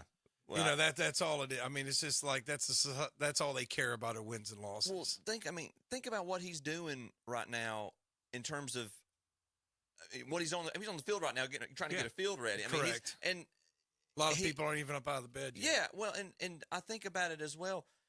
He is I hate to use the term celebrity. He is a man of character in that community that people look up to. And those kids he is probably a god to some of the little boys in that community. And the fact they see him around, or a head basketball coach, the head high school basketball coach, or a head high school football coach, seeing them in the community being involved, that's neat. That inspires and motivates those kids. Like, he's here, and that's who I want to play for when I grow up. That's the program I want to be a part of. So hats off to him. I genuinely appreciate, I didn't get a chance. I listened to a lot of Cherryville Ironman football over the radio. I didn't get a chance to watch a lot of it. I did get to go watch them in action their first round of the playoffs against Eastern Randolph, and obviously that game didn't turn out the way they wanted it to. I was so impressed with the character of those young men that entire game, and that they kept fighting the whole way through, and I think that's a credit to Coach Pruitt, to his team, and to his staff. So hats off to them. We wish him nothing but success, and the last thing I'll say, not to turn it into preaching hour, but he's right about a faith-based idea or faith-based background, and your family as well. Your family. We've all got earthly vocations in this world, but there's nothing that's going to trump our spiritual vocations as husbands and fathers.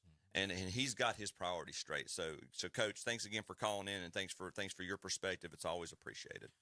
So moving right along as we take a look real quick at the NBA, and our wonderful Charlotte Hornets right now sitting at 15-45 on the year. So grateful they got to the 15 mark. Give him a little credit. I mean, I like Coach Clifford because he reminds me a little of myself. He's not going to sit here and say, "Hey man, we're really good right now." No, he said before the trade, we don't have enough talent to win games. Yeah, he made a comment. Go ahead. He made the comment the other day too. He said this is the not real good teams. He said you play your 6th, 7th, and 8th pick in the draft. He said because they were supposed to be good. And he said a lot of times these guys ain't good. That's right. And he said this is where you're at. It's almost like a revolving door. But they made that trade, and you guys, Kevin was talking about it. About his team and not getting to play much together and not having any continuity with each other. That matters. You know what I'm saying? So they've got this new nucleus in. They seem to have a little bit more continuity than the last nucleus. Yeah. It seems to be. And it's just like I said earlier, sometimes it doesn't click. You know what I mean? It's just like everybody knows what they're doing. It just doesn't work. Well, to the point you talked about earlier, Tom, with when we were talking about college basketball and NIL and the having to gel and finding time to find camaraderie and getting familiar with each other's game. And we talk about we couldn't figure these teams out. Carolina, we couldn't figure out. Gardner-Webb's been up and down more locally. But does that go to the fact that these guys, on some nights, they're probably clicking really well and feeding off each other, but other nights, they ain't got a clue what each other's going to do. It's just hard. So a trade deadline moves in for the Hornets, it's probably the same thing. It's especially in this generation where it's all about me. Hey, look how many likes I got on social media. That goes directly contrary to team. Mm-hmm. And I think that's going to affect like all teams across the spectrum. But it seems like basketball is especially tricky because you really, really have to mesh. You know what I mean? Mm-hmm. You really, really have to mesh on a game that just flows like basketball. I'd say soccer was like that too. Yeah. And just a game that just flows and you don't have timeouts and things like that. The guys have to know where each other are, get along, and it's not all about me. So, and I tell you what, people have always been about themselves. It's just getting a little bit worse. And that makes a coach's job tough. Like all these people want to talk about the coach this, the coach that. It's like maybe it's not the coach. Well, the coaching dynamic in professional sports is not. It's tough, man. It's not. It's red R. You don't have the red R backs. Even the Pat Rileys, Phil Jacksons. It's hard. I mean, the players have most. You can't of the leverage You now. can't rule them like you used to. And I tell you, any team has to be a benevolent dictatorship. Yeah. I'm sorry, it can't be a democracy. Somebody's right. calling the shots. Yeah, it's tough. I don't envy coaches today, and when I watch, because I watch I watch a lot of basketball games, I watch a lot of soccer games, baseball games, and every day I will leave that field and I say, there's one thing I don't want to do ever again is be a coach, not because I hate the sports. It's just their job is so difficult. Yeah, their job is so difficult. I don't know how to get anybody to do it anymore. And one thing, I don't know if y'all saw this on Thursday, Hornets are planning to hire Brooklyn Nets executive Jeff Peterson as the franchise's next head of basketball operations. So he's going to take Kupchak's place in terms of making the decisions or trying to prepare the team. So as the Hornets continue to restructure and rebuild moving forward, I guess post MJ ownership era, I'm kind of excited about this. It looks like Peterson worked very closely with the Nets brass. He worked alongside Sean Marks very closely, became a valued number 2 guy for Marks. So I'm hoping he brings some fresh ideas, and I like they're bringing him in along with and Zach. We've talked about this the past few weeks in terms of the number of picks that they're starting to stockpile. So I don't know about LaMelo or how. Do we build with him or not? I still say I don't know. If you keep him, how often are you going to see him on the court? I like Brandon. I think Brandon is a good piece to build on. Brandon Miller with what he's done his rookie year, and I think he's going to continue to improve. I think he's kind of one of your building blocks, and hopefully we have a good draft with good creative minds to build this roster out. Yeah, I still on the same thing Kevin would. I know the fans won't like it, and Tom knows this too with the fans going down there because. They like to go watch LaMelo, but I would see what we could get for them. The young crowd does. They do, yeah. And the young crowd likes you're selling a lot of hot dogs, selling a lot of jerseys. But he's a piece that you can get maybe more pieces with. And maybe I'm wrong about that. No, that's where you're right. That's where you're right. But it's not about wins. It's about selling merchandise. Go ahead, Ken. And the thing about LaMelo, doggone if he just stay on the court. If he's healthy, he is a big draw. I think he's really talented, make things happen. But, if he's going to be off the court all the time with these ankle injuries. Yeah, I just can't help us if you ain't here. It's not it's not a matter of talent for me. I mean, the talent's there, obviously. Shooting ability's there, obviously. I don't know if I want 50 game seasons out of a contract that we're going to have to sign to keep him. I agree with you, and I'm not a Duke fan, but Mark Williams. I mean, when he's healthy, he's a good rim protector, good rebounder. I think he's a good piece. Yeah, he is. And then the guy we got from Dallas, was it Grant? Is his name Grant? Grant Williams. Grant Williams. Both of them. I thought the praise they got, the guys that got back, they got good value.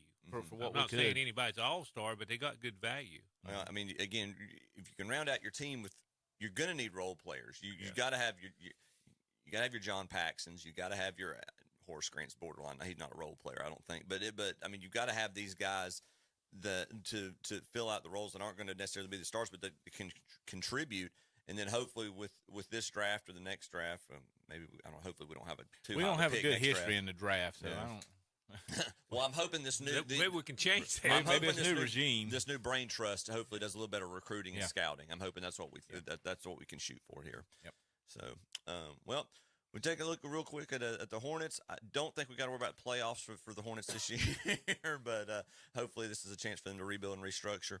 We're going to take a short break. We've got NFL and MLB that we'll talk about when we come back. KTCBroadcasting.com. You're listening to Shock Joxx Saturday Morning Radio, and we'll be back in a few minutes. Hi, I'm Skylar Rambo Cheney, driver of the number 17 NASCAR Weekly Series late model stock car. When I need quality services, I shop with Hendricks Honda of Hickory, Bug Busters, Country Town and Tire, Farm Bureau Insurance with Marvin Melton, Doug's Fleet and Auto Glass, and ProMotion Motor Company. Support your local businesses, and I'll see you at the track this year. ProMotion Motors, celebrating 25 years in business at 2527 East Main Street in Lincoln. Online at PromotionMotors.com and like them on Facebook too. It's time to get ready for spring. Time to head to Full Throttle Power Sports and 95 Trailers. Test drive an ATV or side-by-side today. Full Throttle Power Sports carry CF Moto, Yamaha, Suzuki, Kawasaki, Honda, and Slingshot. And check out their trailers with brand names like SureTrack, Iron Bull, and Triton. Stop by or give them a call at 704-833-1270. Full Throttle Power Sports, 100 Indian Walk in Lowell. Online at ncfullthrottle.com. They deal in fun. Grizzly the Greeter says, now's the time to get your new barn dominium at Blessed Buildings and Tiny Homes in Cherryville. Because right now, you can take 15% off all barn dominiums. Come see the new designs and get ready for spring. Take 15% off all greenhouses. Plus, you'll find carports, storage buildings, and boat covers too. At Blessed Buildings and Tiny Homes, Highway 150 East in Cherryville, right across from Ace Hardware. Online at blessedbuildings-tinyhomes.com. Hello, this is Representative Kelly Hastings. In this upcoming election, you have the opportunity to rehire me as your common sense, conservative representative. I hope you'll continue to trust me to represent you in Raleigh. If you do, I'll continue to strive to be conservative, accountable, trustworthy, and responsive. I'm asking for your votes and support in the upcoming election. Thank you, Kelly Hastings. Paid for by Friends of Kelly Hastings.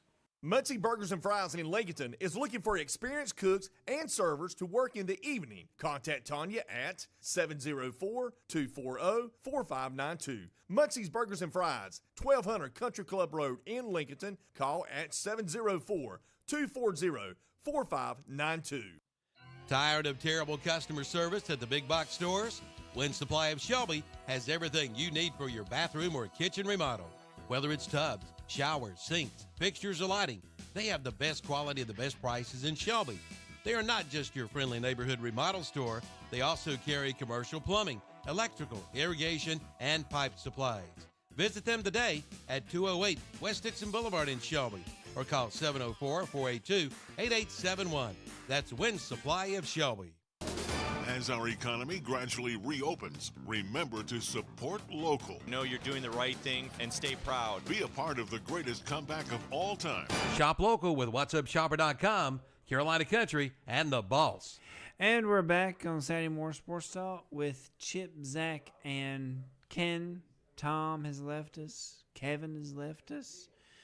We're whittling it down. I to feel the last slotted. one. Yeah, we're on the B team now. Well, I was going to say it earlier. Was it something you said, Chip? Apparently, did my deodorant not work this morning? I didn't realize. I thought Terry was going to be here. I was going to make some joke about we with our fearless leader Kevin not going to be here. We didn't even our depth at this position is not very good. We didn't even go to AAA. We had to get the single A affiliate to get promoted for me to be in this seat. So at least we had a AAA. At least we had a AAA promotion with Ken coming in here. So now Tom's been voted off the island apparently. Well, moving right along. Thank you, Tom, JP. the train. Yeah, Tom, you're the weakest link. Goodbye. Not this time. So, out of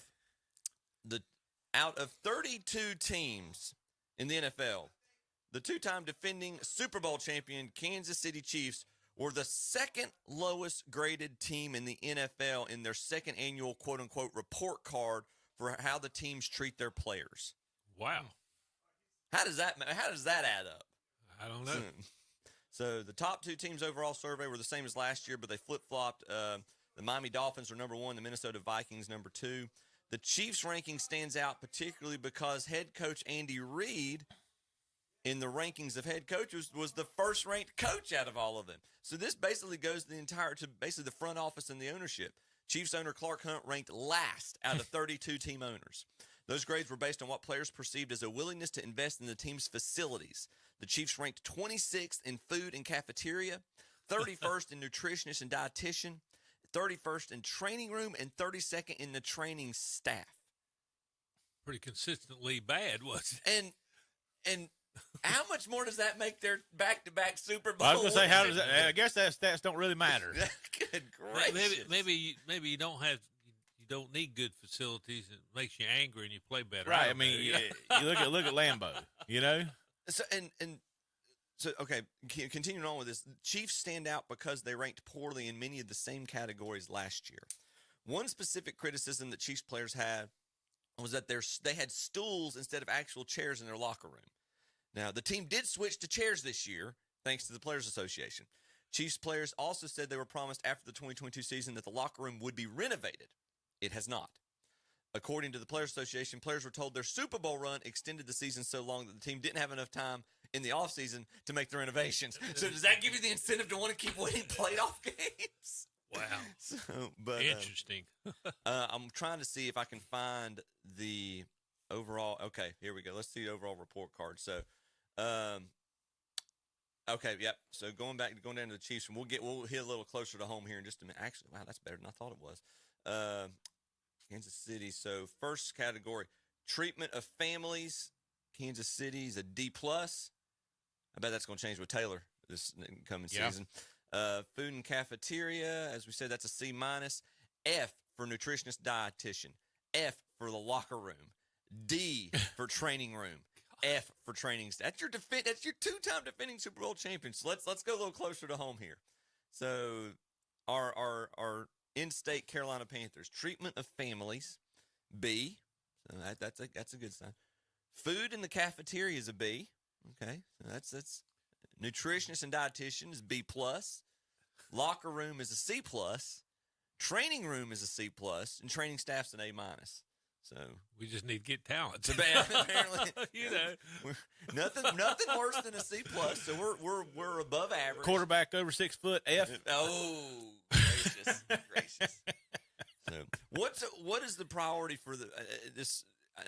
I know this is going to be an everything question right now, but I'm an old school type of football guy. I think you can't win if you can't protect and if you can't win in the trenches, or you're going to be very challenged to do so. The one Super Bowl that Patrick Mahomes did lose, his offensive line got absolutely decimated by the Buccaneers. So yes, I know he needs. I know that Bryce Young needs weapons, But if he's scrambling around running for his life and can't plant his feet, I don't think it's really going to matter what weapons you have. I think you've got to make sure the offensive line is strong and built up first. And they tried to do that, but injuries hit them, and then you got Icky, their draft pick from the previous year. They don't even know what position they want him to play. Yeah, right now. he doesn't look like he's going to be the left tackle, and so it's not that they ignored it. They tried to, but it just didn't work out. And again, they had some injuries in the guards last year. So to answer your question, I mean, where do you go? Do you want to try to go high for another offensive lineman, or do you need to go get that wide receiver that's going to help you? So I don't know, but it's not like they don't have anything on the offensive line. It just didn't work out.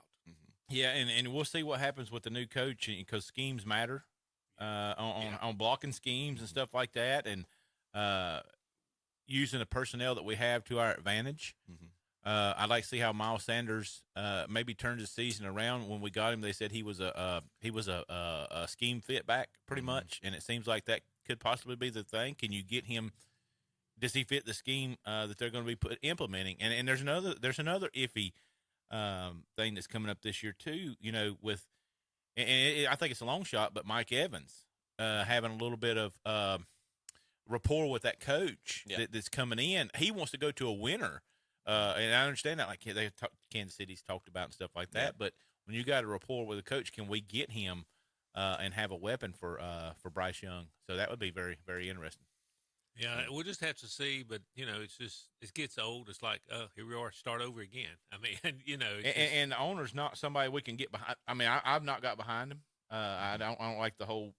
It's not like we had when we had Richardson in there, and it just seems like he was a sociable type kind of guy. Maybe is the right thing to say, or we're gonna have to see if he can step back, get out of the limelight a little bit, let this coaching staff take over, and let's see if we can build this team and have at least something that they can even try to make the playoffs. Give the coaching staff time to build. Yeah, we're paying 3 coaches right now. Give the coaching staff time to build something. You can't. I mean, I understand you want results.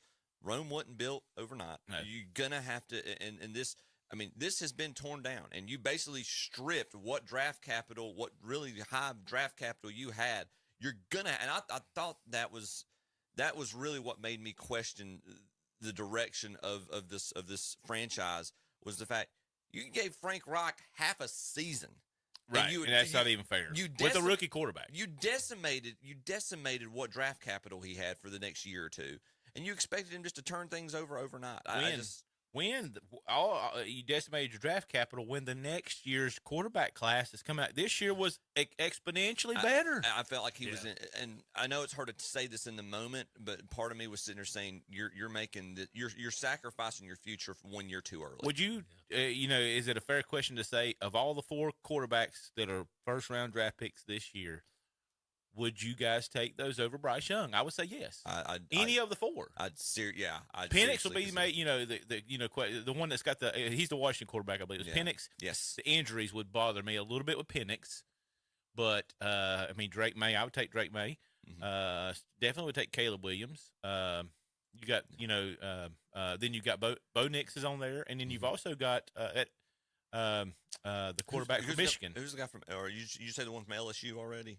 Daniels. Jaden Daniels. That's probably. There's people saying Daniels is better than Williams. Yes, and that's what I've been hearing. So JP, did you say is our fearless leader on the phone for us right now? Not yet. Oh, okay. We're getting. Oh, so he hadn't called in yet. He's getting. Yeah, I think he's working on it. So good deal. Sorry, thank you, JP. But I agree with you. The crop this year for quarterbacks coming out is much stronger than last year.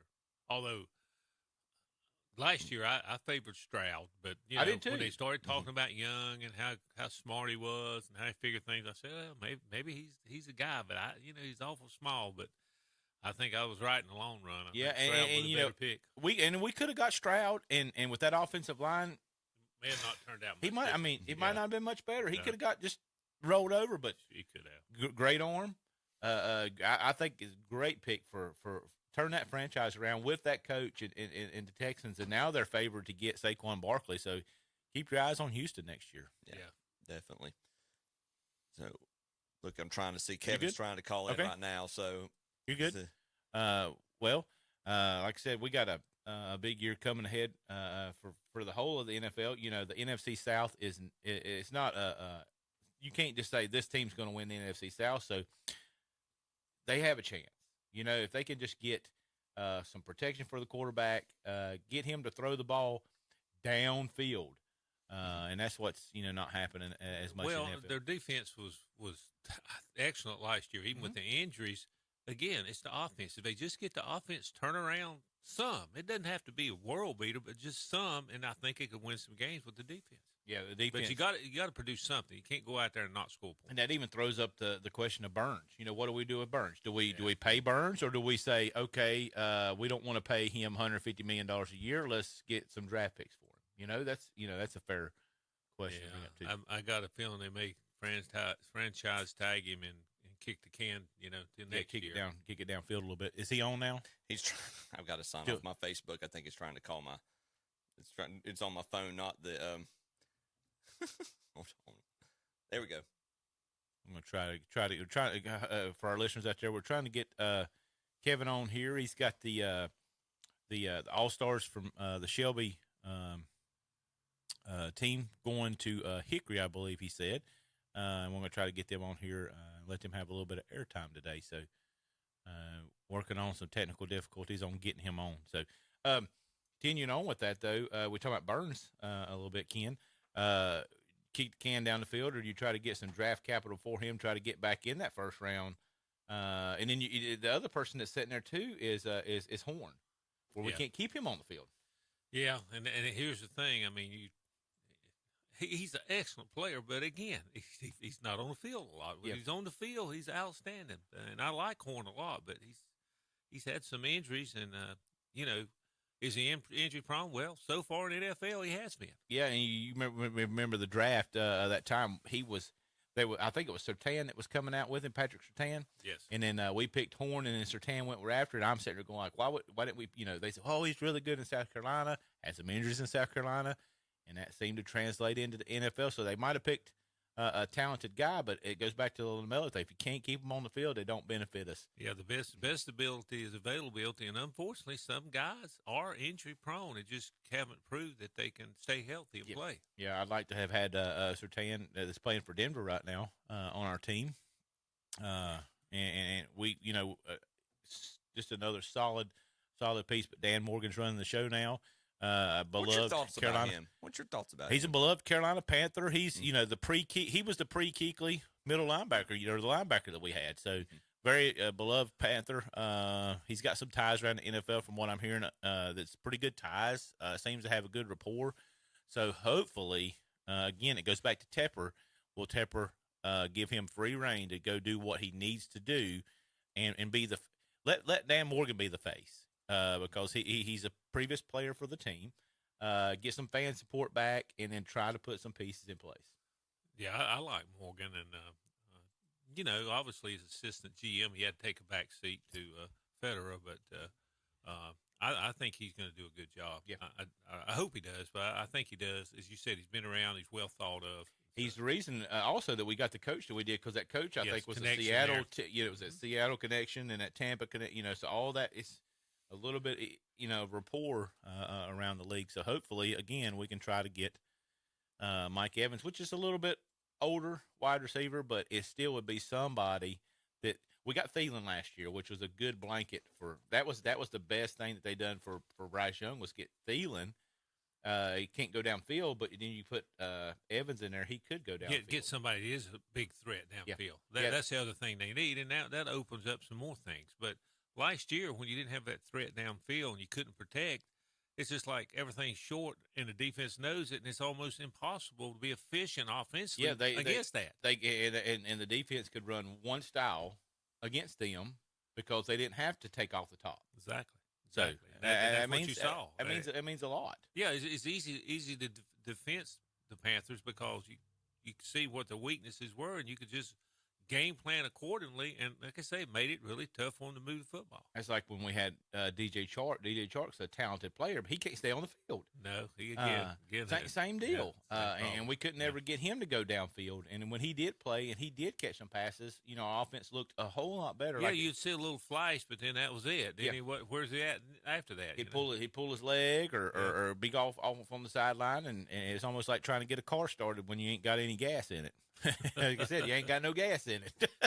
But they could get a lot of stuff back if they traded Burns, but still, you still got to have somebody to rush the passer. If you get rid of him, now you've lost that. But the question is, how much could you get back for him? I know you probably could get 2 ones. If you could get 2 ones, that even a 1 and a 2. I mean, he's got value. He's rumored that Detroit is putting some fielders out on him. Okay. Don't know, their draft capital is going to be, for Detroit, usually draft capital's up, but theirs going to be down in the around 30 since they made it to the Super Bowl last year. But, what do you want to do to get more? You get multiples for him. You get this year's first and next year's first. Yeah, probably out of Detroit. Yeah, if you could get that, I mean, because they want to win now. Yeah. Right? And if they placed him opposite of Hutchinson, I think it's Hutchinson that they drafted last year. He was a monster. Oh, he was. And that would be really. I think they would actually come off of that to get a Burns type player to keep them in their position. And we need to build. Let's just be honest about it. Yeah, it's like we're not going to make damage. We're going to do a lot of damage next year. So let's look to the future. That's what we got to do. Okay, what we got here, brother? Well, I'm waiting to see. We're trying to see. Facebook did not work. Facebook didn't like me, so we're trying to see if we can get Google to work here. Okay. So, waiting to hear back from. And then we'll keep talking to you, tries to get this on, Ken. Then we start to look at, obviously, we've been fans for a long time. I'm 46 years old. I've been fans forever. And then, before we had free agency and all this other stuff, and the size of the contracts is what I was going towards. The size of the quarterback contracts is just mind-blowing. Yeah, absolutely. And it's almost like when you got to pay that much for a quarterback, it's sort of hamstrings you as far as being able to have flexibility to get other talent. That's right. So we're in a position now. You follow me on that. We're trying to get these talent in here with Bryce Young still on that rookie contract, and then you make the decision once he's out of that rookie contract: do we pay him the big bucks or is he a bust? Yeah. Well, we've got enough time to find out. Hopefully, he's not a bust. You can't hold it against him. No, I mean, that offensive line's awful. Yeah. I mean, and he hardly anybody to throw it to. I mean, what we were just talking about. Yeah, sorry, I've missed out on the. We was talking about Chark and how he was talented, but he couldn't stay on the field. Yeah. Well, and you mentioned Miles Sanders earlier, and I don't know. I do like the fact I've read a little bit about this new coach and how he is going to do what he can to protect Bryce. Frank Reich wanted to do a lot of 4 or 5 receiver sets, and that's his philosophy. I don't Yeah, the thing about Reich, he had a certain philosophy, and he stuck with it. It just didn't work. Right. He had the personnel. That's it. I don't know. I don't even know if it's. I don't know if he was given enough time to say it didn't work. It's like you were expecting to have a souffle when he had 2 ingredients. It was not ready. And if they hadn't had the injuries on the offensive line, and it would have played better, it might have worked. But he didn't. It's just the way it turned out. Yeah. I'm having to multitask, and I'm not doing a great job of it, guys. I was trying to see if Kevin can get in here and or see if we can get. We want to give a chance to get Kevin's team here on the air and get them hyped up. They apparently the 2 games they had yesterday went 1-1 in their tournament, and it's hard when you go out and you lose the first one, too, because you go in there, you get your team's excited and stuff, and they lose the first one. I remember being a kid and doing that. That's rough. You go in there and win the first one, it gives you a little confidence.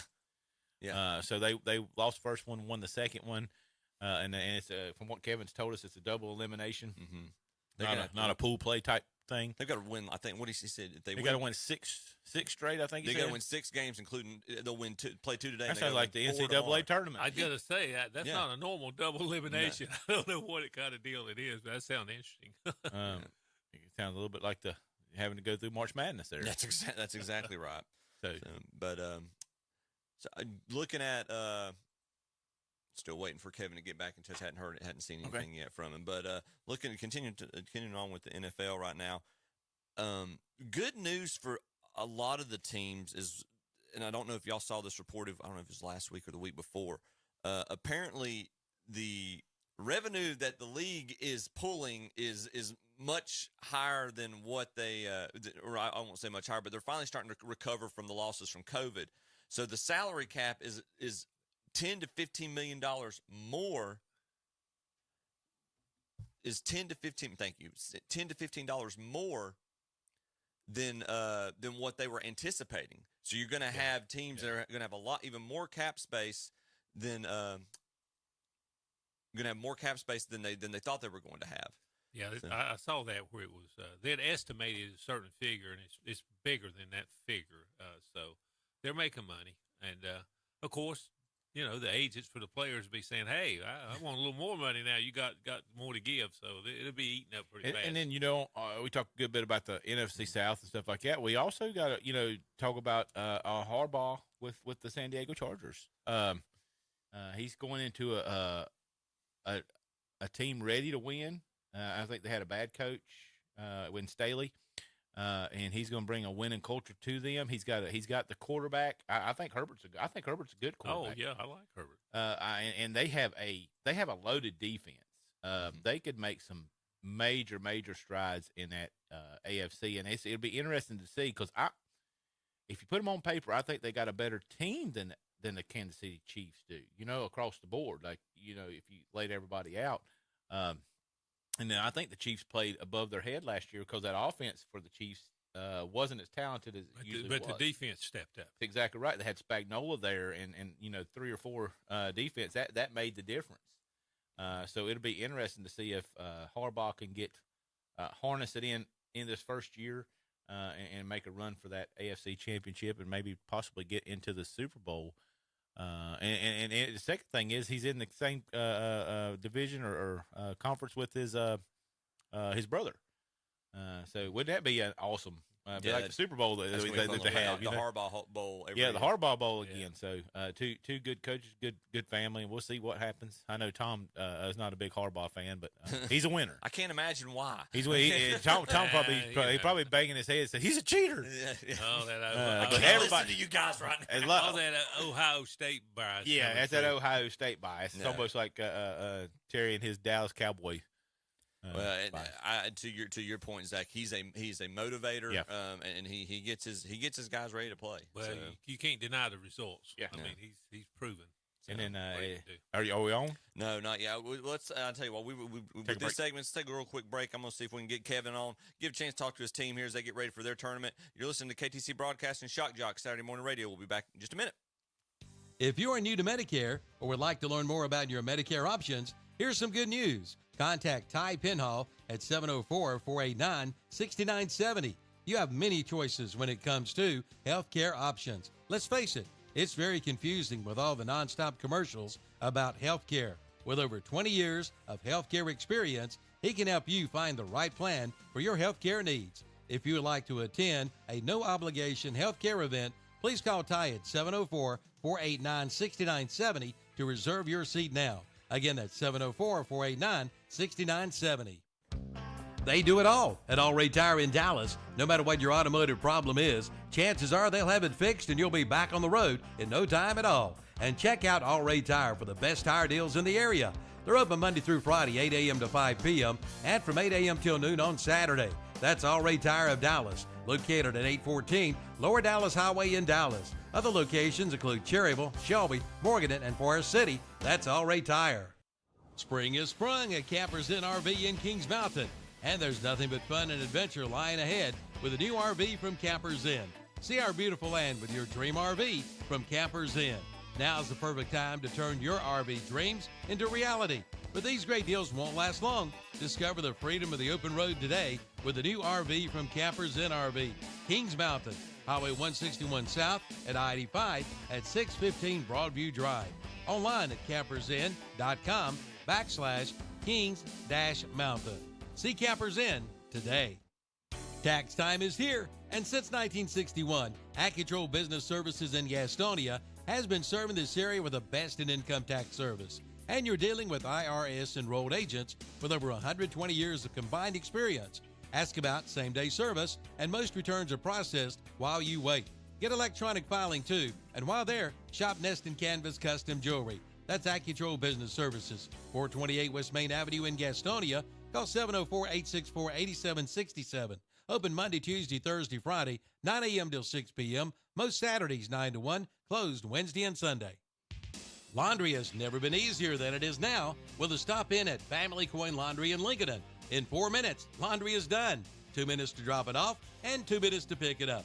They do all the rest, featuring wash, dry, and fold services. And they have the big 80-pound washer and large dryers. From a shirt or a skirt to a big king-size bed sheet. They do it all. Get it clean at Family Coin Laundry on Vandiver Drive off North Aspen Street in Lincoln. Open 6 a.m. to 10 p.m. 7 days a week. We're going to rock around the clock tonight. You can rock around the clock in your new rocker recliner from Carolina Furniture Mart in Lincoln. Right now, they've got more recliners than Carter's got liver pills. All types, over 100 in stock, ready for your home. Rocker recliners, wall-hugging recliners, power recliners, extra wide recliners, recliners for extra big men, swivel glider recliners, and 8 styles of lift chairs. Have it delivered or listen to this deal. Pick it up for an extra special discount at Carolina Furniture Mart, 644 North Aspen Street in Lincoln, and see their page at whatsupshopper.com. And we're back on Saturday Morning Sports Talk. Sorry about that. Kevin, we finally got Kevin on the screen.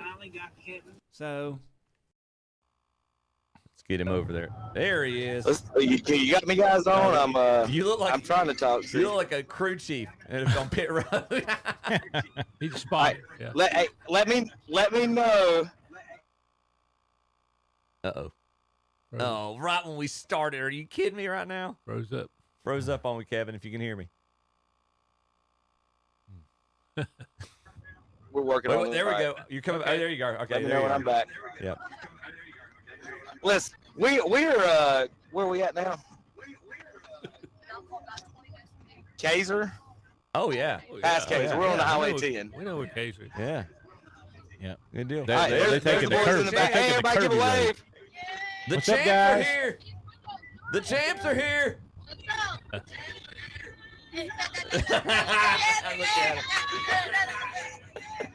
at him. That's awesome.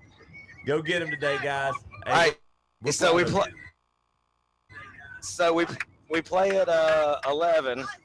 We're 1-1.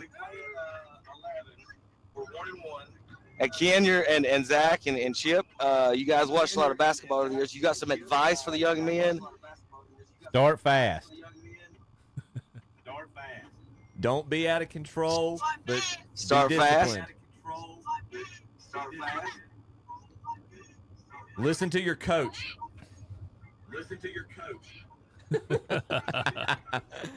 Yep. Keep D on your person and start fast. Get ahead of the other team. And it makes it a lot easier the rest of the game. Guys, remember too, these other teams are also all-star teams. They're used to scoring. You can't leave your guys open if you're down. If you're in the post, you got to guard the guys in the post. Don't leave. Don't help. Okay. And hit those free Y'all throws. got all that? All right, guys, listen up. I'm going to pass it around and let the guys introduce themselves. Okay. Okay, so they're going to give me 1 second to set the mic up, and then I'm going to pass it back. Okay. Sounds good.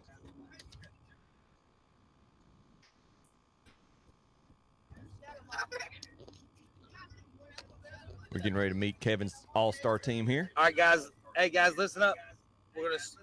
I'm gonna hand it back to Vajay. Pass it one at a time. Talk in the microphone, and now and then look at the camera. You can't hear on the headset. Just talk to the microphone. Hey, Hey. my name is Devajay.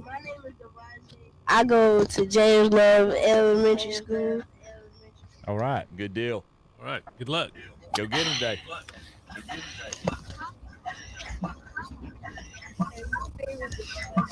My name is Nehemiah Hoffer. I go to Jefferson Elementary.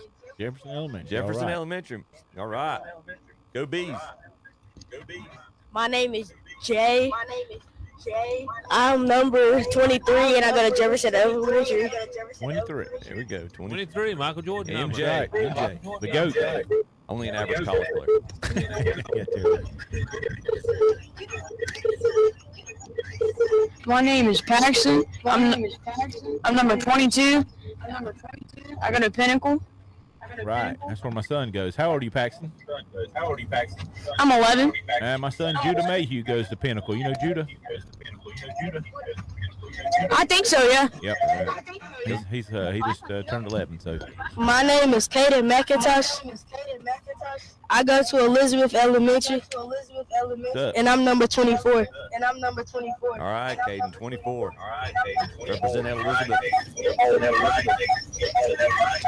My name is Raiden. And I go to Jefferson Elementary. Right. Number 21. Dominique. There you go. I like it. Good job. My little girl is kindergarten at Jefferson, guys, so y'all protect her. My name is MJ. I go to Washington Elementary. I'm a point guard for this team. I like it. I run this show. Yeah, tell him, MJ. My name is Tristan. I'm number 2, and I go to Jamie Wells Elementary School. All right. Thanks, guys.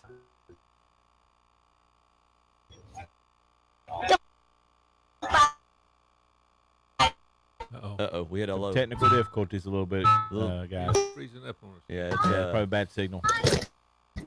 It's trying to come back. All right, guys, real quick, I'll listen to you on the radio.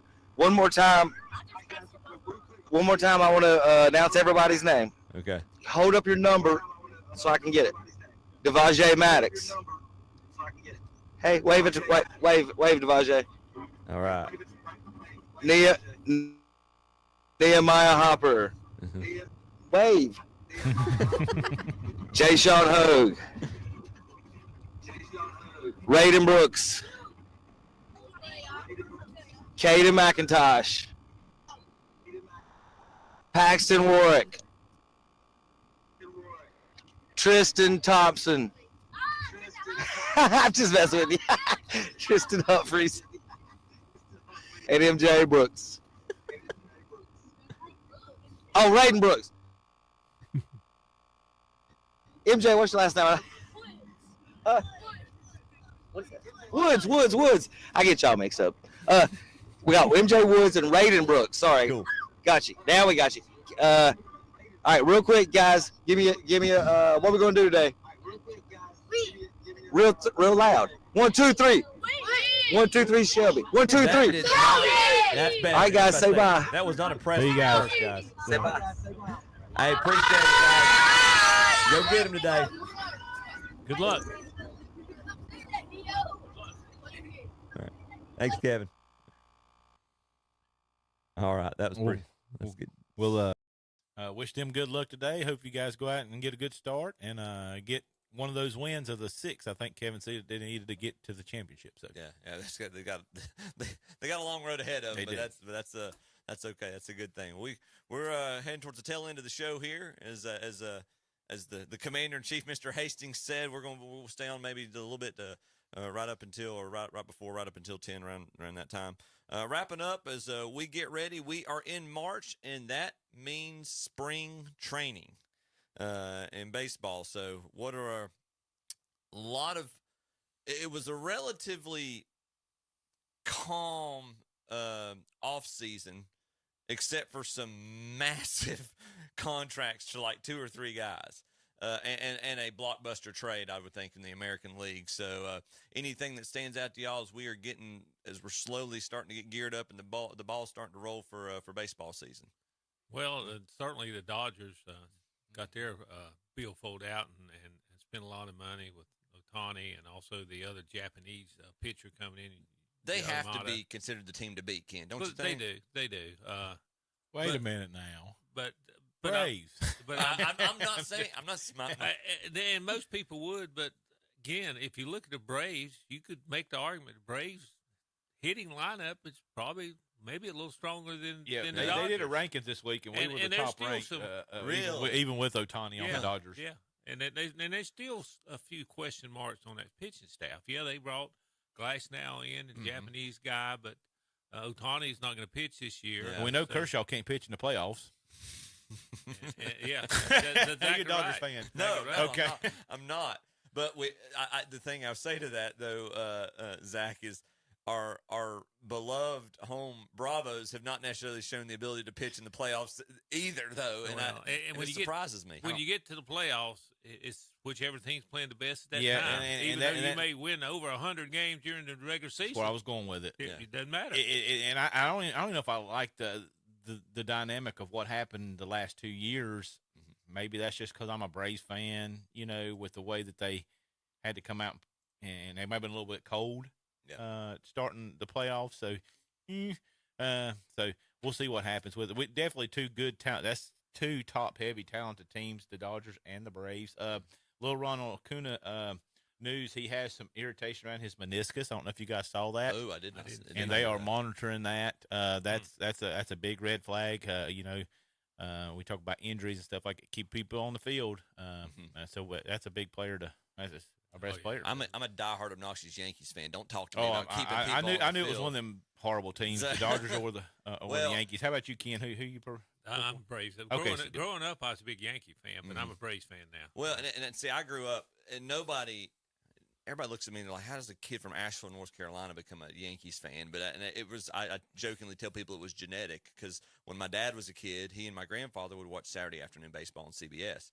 Well, who had partial ownership of the Yankees back in the 60s? It was the CBS. So Dad grew up loving Mickey Mantle and Whitey Ford and Bobby Richardson, Tony Kubek. And so when I was born, Dad taught me to love Don Mattingly. So, and this was back before I was taught you couldn't be a Yankees and a Braves fan at the same time, because my favorite two players were Don Mattingly and Dale Murphy. Yeah. So, and it was my first baseball game, my first Major League Baseball game I ever watched was Dale Murphy hit a home run against the Giants in the old Fulton County Stadium. So I think the Braves last year, they kind of just rolled snake eyes going into the playoffs with Morton getting injured. Morton's a great, he's a clutch pitcher, and I think they missed him. Strider got, who was it that beat, was it the Phillies that they played in the first round? And I think the Phillies just got to Strider, and that was such a huge game because Fried was not himself. He was just coming back from, it was a blister, but he was not in his peak form for game 2, so they were really they lost their number 2 and their number 3 the Phillies, to their credit, the Phillies pitchers did a great job. Oh yeah, absolutely. I'm excited. Obviously, the big trade that happened, other than the signing of that the Dodgers had, the big trade was the Yankees getting Soto. I'm excited about watching him and Judge in the lineup. If Judge can stay healthy, again, that's a concern that they've got to monitor and be mindful of. I think the top of that lineup could be historical, but one guy does not a world championship make. This team, I still think, has serious questions. The rotation is incredibly thin. I wish, if you look at any other franchise and the level of revenue that has grown, I'm going to get on my soapbox for a minute, but the level of revenue that these teams have gained in the past 10, 15, 20 years versus the percentage of that revenue that is being spent on the payroll. Other teams have gradually, the Braves, the Dodgers, the Astros, other teams' payrolls have progressively gone, the percentage of that revenue has gone, as the revenue's gone up, so has the payroll for those teams, except for one power team, and that is the New York Yankees. Their payroll has plateaued and has stayed relatively the same. But if you look at the ratio, they are other than the Dallas Cowboys, they are probably the biggest revenue generating professional franchise in professional sports. But the percentage that they are committing of that revenue to the payroll is laughable compared to what it was in their championship days in the late 90s, early 2000s, and even 2009, their last championship, which I would gladly give back if we could disown A-Rod. But so he's better than Jeter. Sure, with enough gummies. He was a better athlete than before. But my point to all that is, you sign. Right now, they're at the top of the luxury tax penalty. They're going to get charged 110% for every dollar they spend. They're going to have to spend $1.10 extra for every dollar they spend. Okay, do it. you've got your pitching rotation right now is Garrett Cole, arguably the best pitcher in the game. Carlos Rodon, who injury prone, made 3 starts last year. Yeah. Nestor Cortez, who made a handful of starts last year. I'm trying to think who am I forgetting out of that? Clark Schmidt is your 5th pitcher right now, and I'm trying to remember there's the 4th one the other free agents like Marcus Stroman, who is a gamer. I'll give him credit if he can stay healthy, and if he meshes with the locker room. So I say all that to say you've got Blake Snell out there.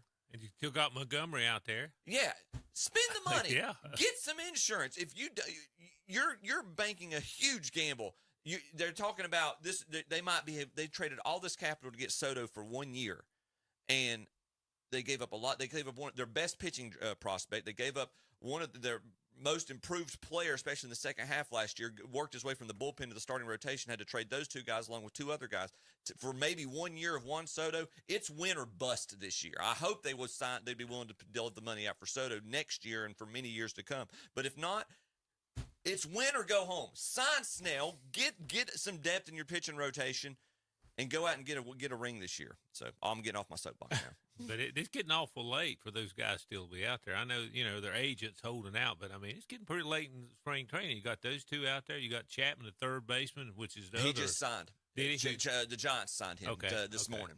Saw it broke ESPN today. But it's getting late. I mean, those 2 pitchers out there, you would thought they'd be signed by now, but they have not. So I saw something out there, I think maybe on ESPN or something this week, that they're pushing for a free agency deadline. That you need to be signed by a certain deadline. What are y'all? I for one. I think this is getting ridiculous. Scott Boras just having his guys wait out until I agree with you. They need to be at spring training by. Okay, if you want to make an argument that the pitcher, if you're a pitcher and you haven't signed by the time pitchers and catchers report, that's one thing. But by spring training, this needs to be finalized. I agree with you. I'm curious about how that'll occur. And I like the moves that the Yankees made for the most part. I don't think it's enough with what you saw from the Orioles this year. The American League East is still the toughest. Always got Burns. I mean, they're loaded. That's still the toughest division to compete in. I think the Orioles are going to be tough to beat. The Rays they're always sneaky competitive. The Blue Jays have been competitive. If your goal is to be better than the Red Sox, okay, success. But we're the New York Yankees. We're not. Our goal is not just to beat the Red Sox. Our goal is to get a ring. I just you talking about Soto. Is he going to come in? Is he going to be like Stanton? No. That's when you said that, I pulled up his. Left Miami, come to you guys, and then the one difference I would say, and that's obviously a fear. Stanton always had a lot of injury. Yeah, he was injury prone before he came in. There's 2 things to our advantage. One, Soto's 25. He's much younger than Stanton was when he came. Well, Stanton was 30. He was around 30 or so. 30. When he started. I was thinking. The other thing too is Stanton had already signed his big contract when he got traded. This is Soto's contract year. He's going to have his A game this year. He wants to make that bank. Either the Yankees pay him or somebody. Sure, yeah. So I think they made a good move. They gave up a lot of capital to get him. I think he's going to have a phenomenal year. He might have a better year than Judge, and that would warrant him. And I don't think Judge is a guy who's saying you can't pay him more than me either. I think Judge is like, if you can keep him and we can, and it helps us make this more competitive. I don't care how much he makes. But again, it goes back to pitching. Yeah. Oh, yes. Yes. I mean, I agree with that. And it always does. Pitching's almost like defense in NFL. So there's my Yankees tangent for the week. So appreciate everybody had a chance. Kevin and his team, guys, go get them. The champs are there. Go get them. Hopefully you got several games lined up that you're going to be able to win. On behalf of Tom Cinefani, Terry, we missed you. Ken Link, thanks for hopping in and joining us today. Zach Doherty, Ken. JP. You've been listening to KTC Broadcasting, Shock Jock Saturday Morning Radio. We will see you next week. Hey, guys. Yes. All right, right before we leave, I do want to make one announcement. I want to say congratulations to Kent Bridges. Kent Bridges and his family has owned and operated Alston Bridges Barbecue in Shelby for hundreds of years. Thank you. But anyway, last night he was inducted into the North Carolina Barbecue Hall of Fame. Awesome. How about that? He's just now getting in there, Cal. Isn't that something? 69 years of hard work and dedication. He should have been in there years ago. He and his family, they've supplied the radio station with their pregame meals over the years. But But the thing is, people don't realize, and I didn't realize it until recently, what he does for the community. It's just unbelievable, the food that he has donated to different organizations throughout the community. And tell you what, he's a cornerstone of the community in Shelby and Cleveland County. So congratulations, Kent Bridges, a member of the North Carolina Barbecue Hall of Fame. Awesome. Thank you very much, Calvin. Thanks for sharing. Again, we'll look forward to seeing all of y'all next week. KDCBroadcasting.com. Have a great week, everybody.